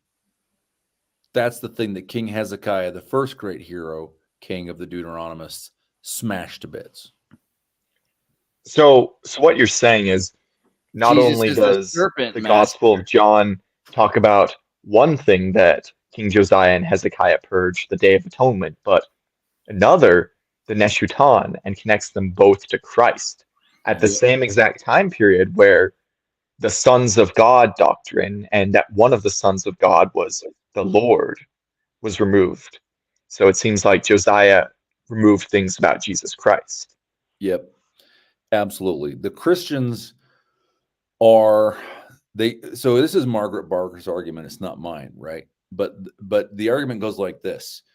Hey, we have this conventional way of talking about things that goes, hey, the Jews are descended from the,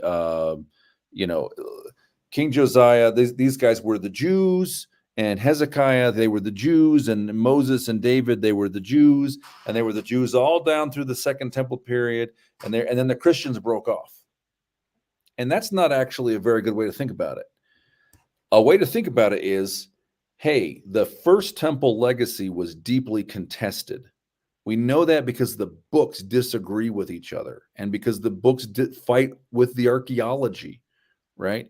Things that are hugely popular, the books condemn, which makes sense, by the way. Why would the books condemn something unless, in fact, it was popular and also they disliked it?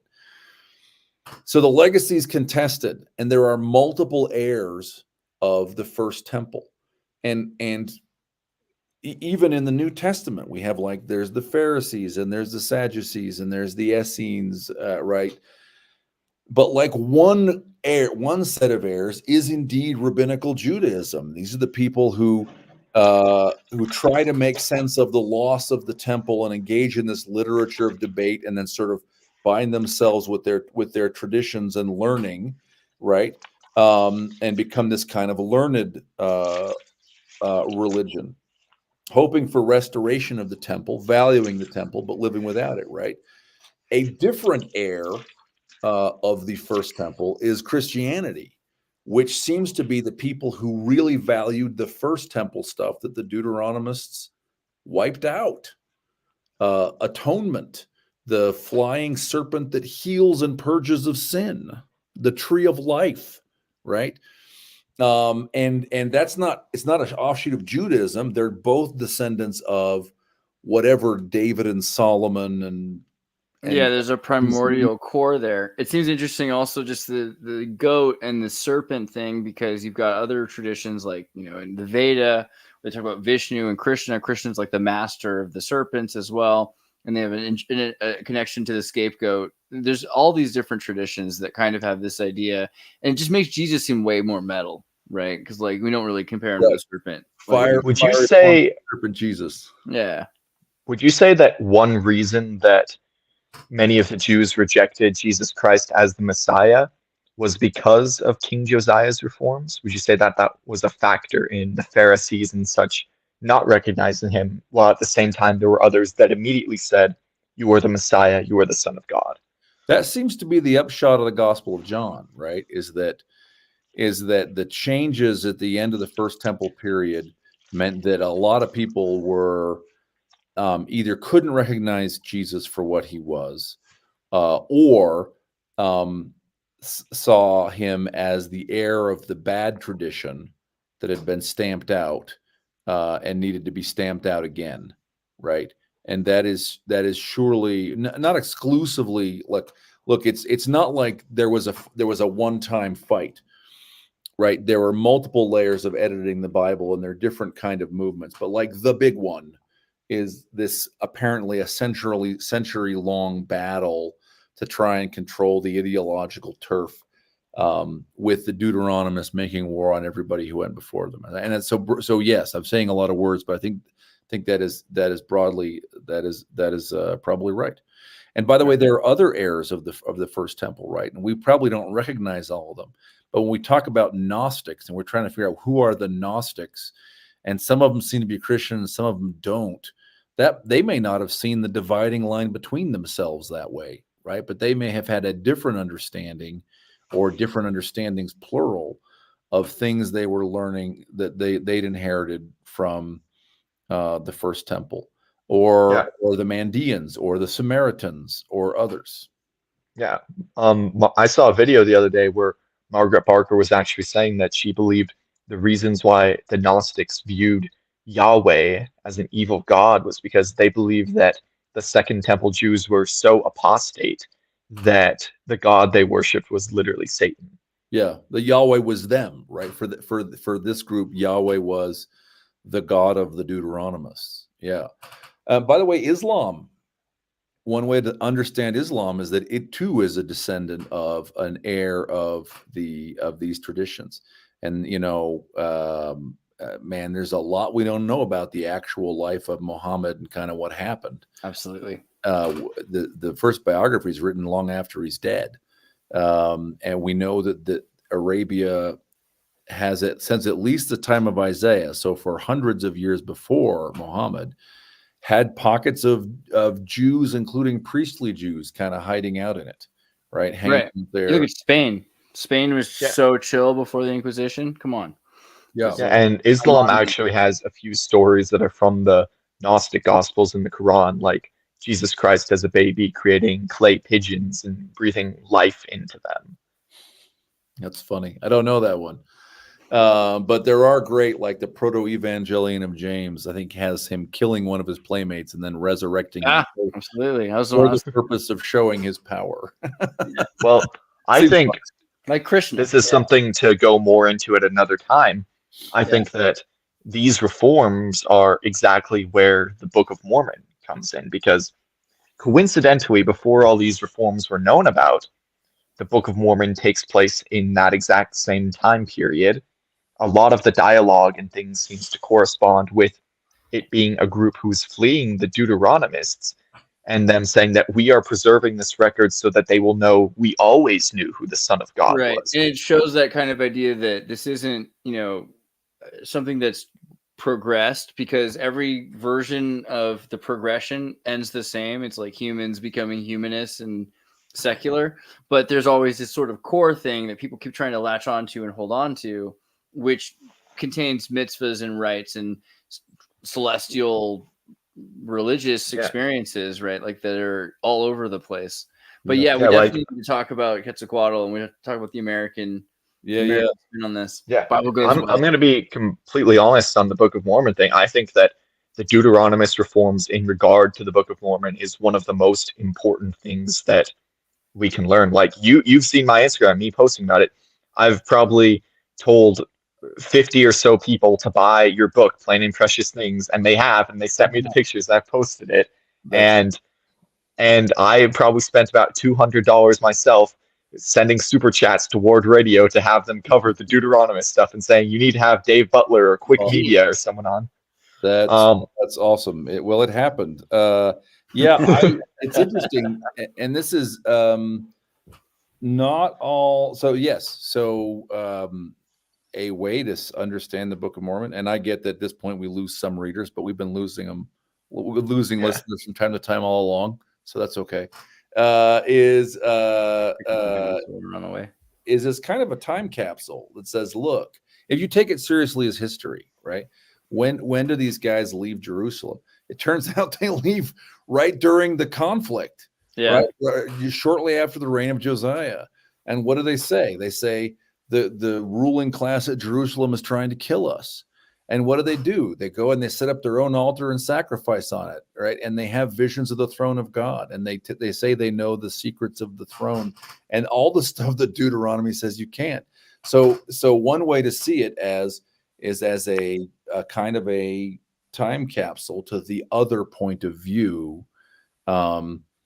The Deuteronomists were trying to obliterate, which, by the way, we would expect after this discussion we've had, right? We would expect it to sound a lot like the Christian point of view, because that seems to be John's take is, hey, all the stuff that Deuteronomists hated, that's exactly the Jesus part, right? And so we'd expect the Book of Mormon to sound to some extent like that. So that is, and from the title page of the Book of Mormon, and this is something like, if you're writing any future books, I don't know if the language of Adam covers this at all. I think this would be a good topic for the Book of Mormon. It says that it is a record for first the Jews and then the Gentiles to bear testament that Jesus is the Christ. Now, if you put that in the context of the Deuteronomists and the Jews rejecting Christ because of it, this is literally a record that is meant to show the Jews the pre-exile religion, to show them Jesus Christ was always taught about. And or at very least the idea of the Emmanuel, of the atonement, of like the they weren't calling him necessarily Steve or Jesus yet, but and we get it's very interesting questions about translation, but I love that because so Josephus tells us that the word Jews comes into use after Babylon. So A, he might be wrong. B, the beginning of the Book of Mormon is only a few decades before that, and what it seems to mean to the early Book of Mormon writers is the tribe of Judah, the Judahites who are at Jerusalem. And so I think that's probably right. That probably is the way to read that, Chad. Is like, hey, this is who is this for? For the ones we left behind. And this is a big conversation, and it's a Book of Mormon conversation. But man, the experience with the Deuteronomists leaves its mark all over the Book of Mormon.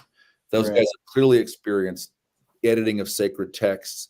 They are worried. The sins they are always warning against are consolidation of power and wealth to oppress the poor, right?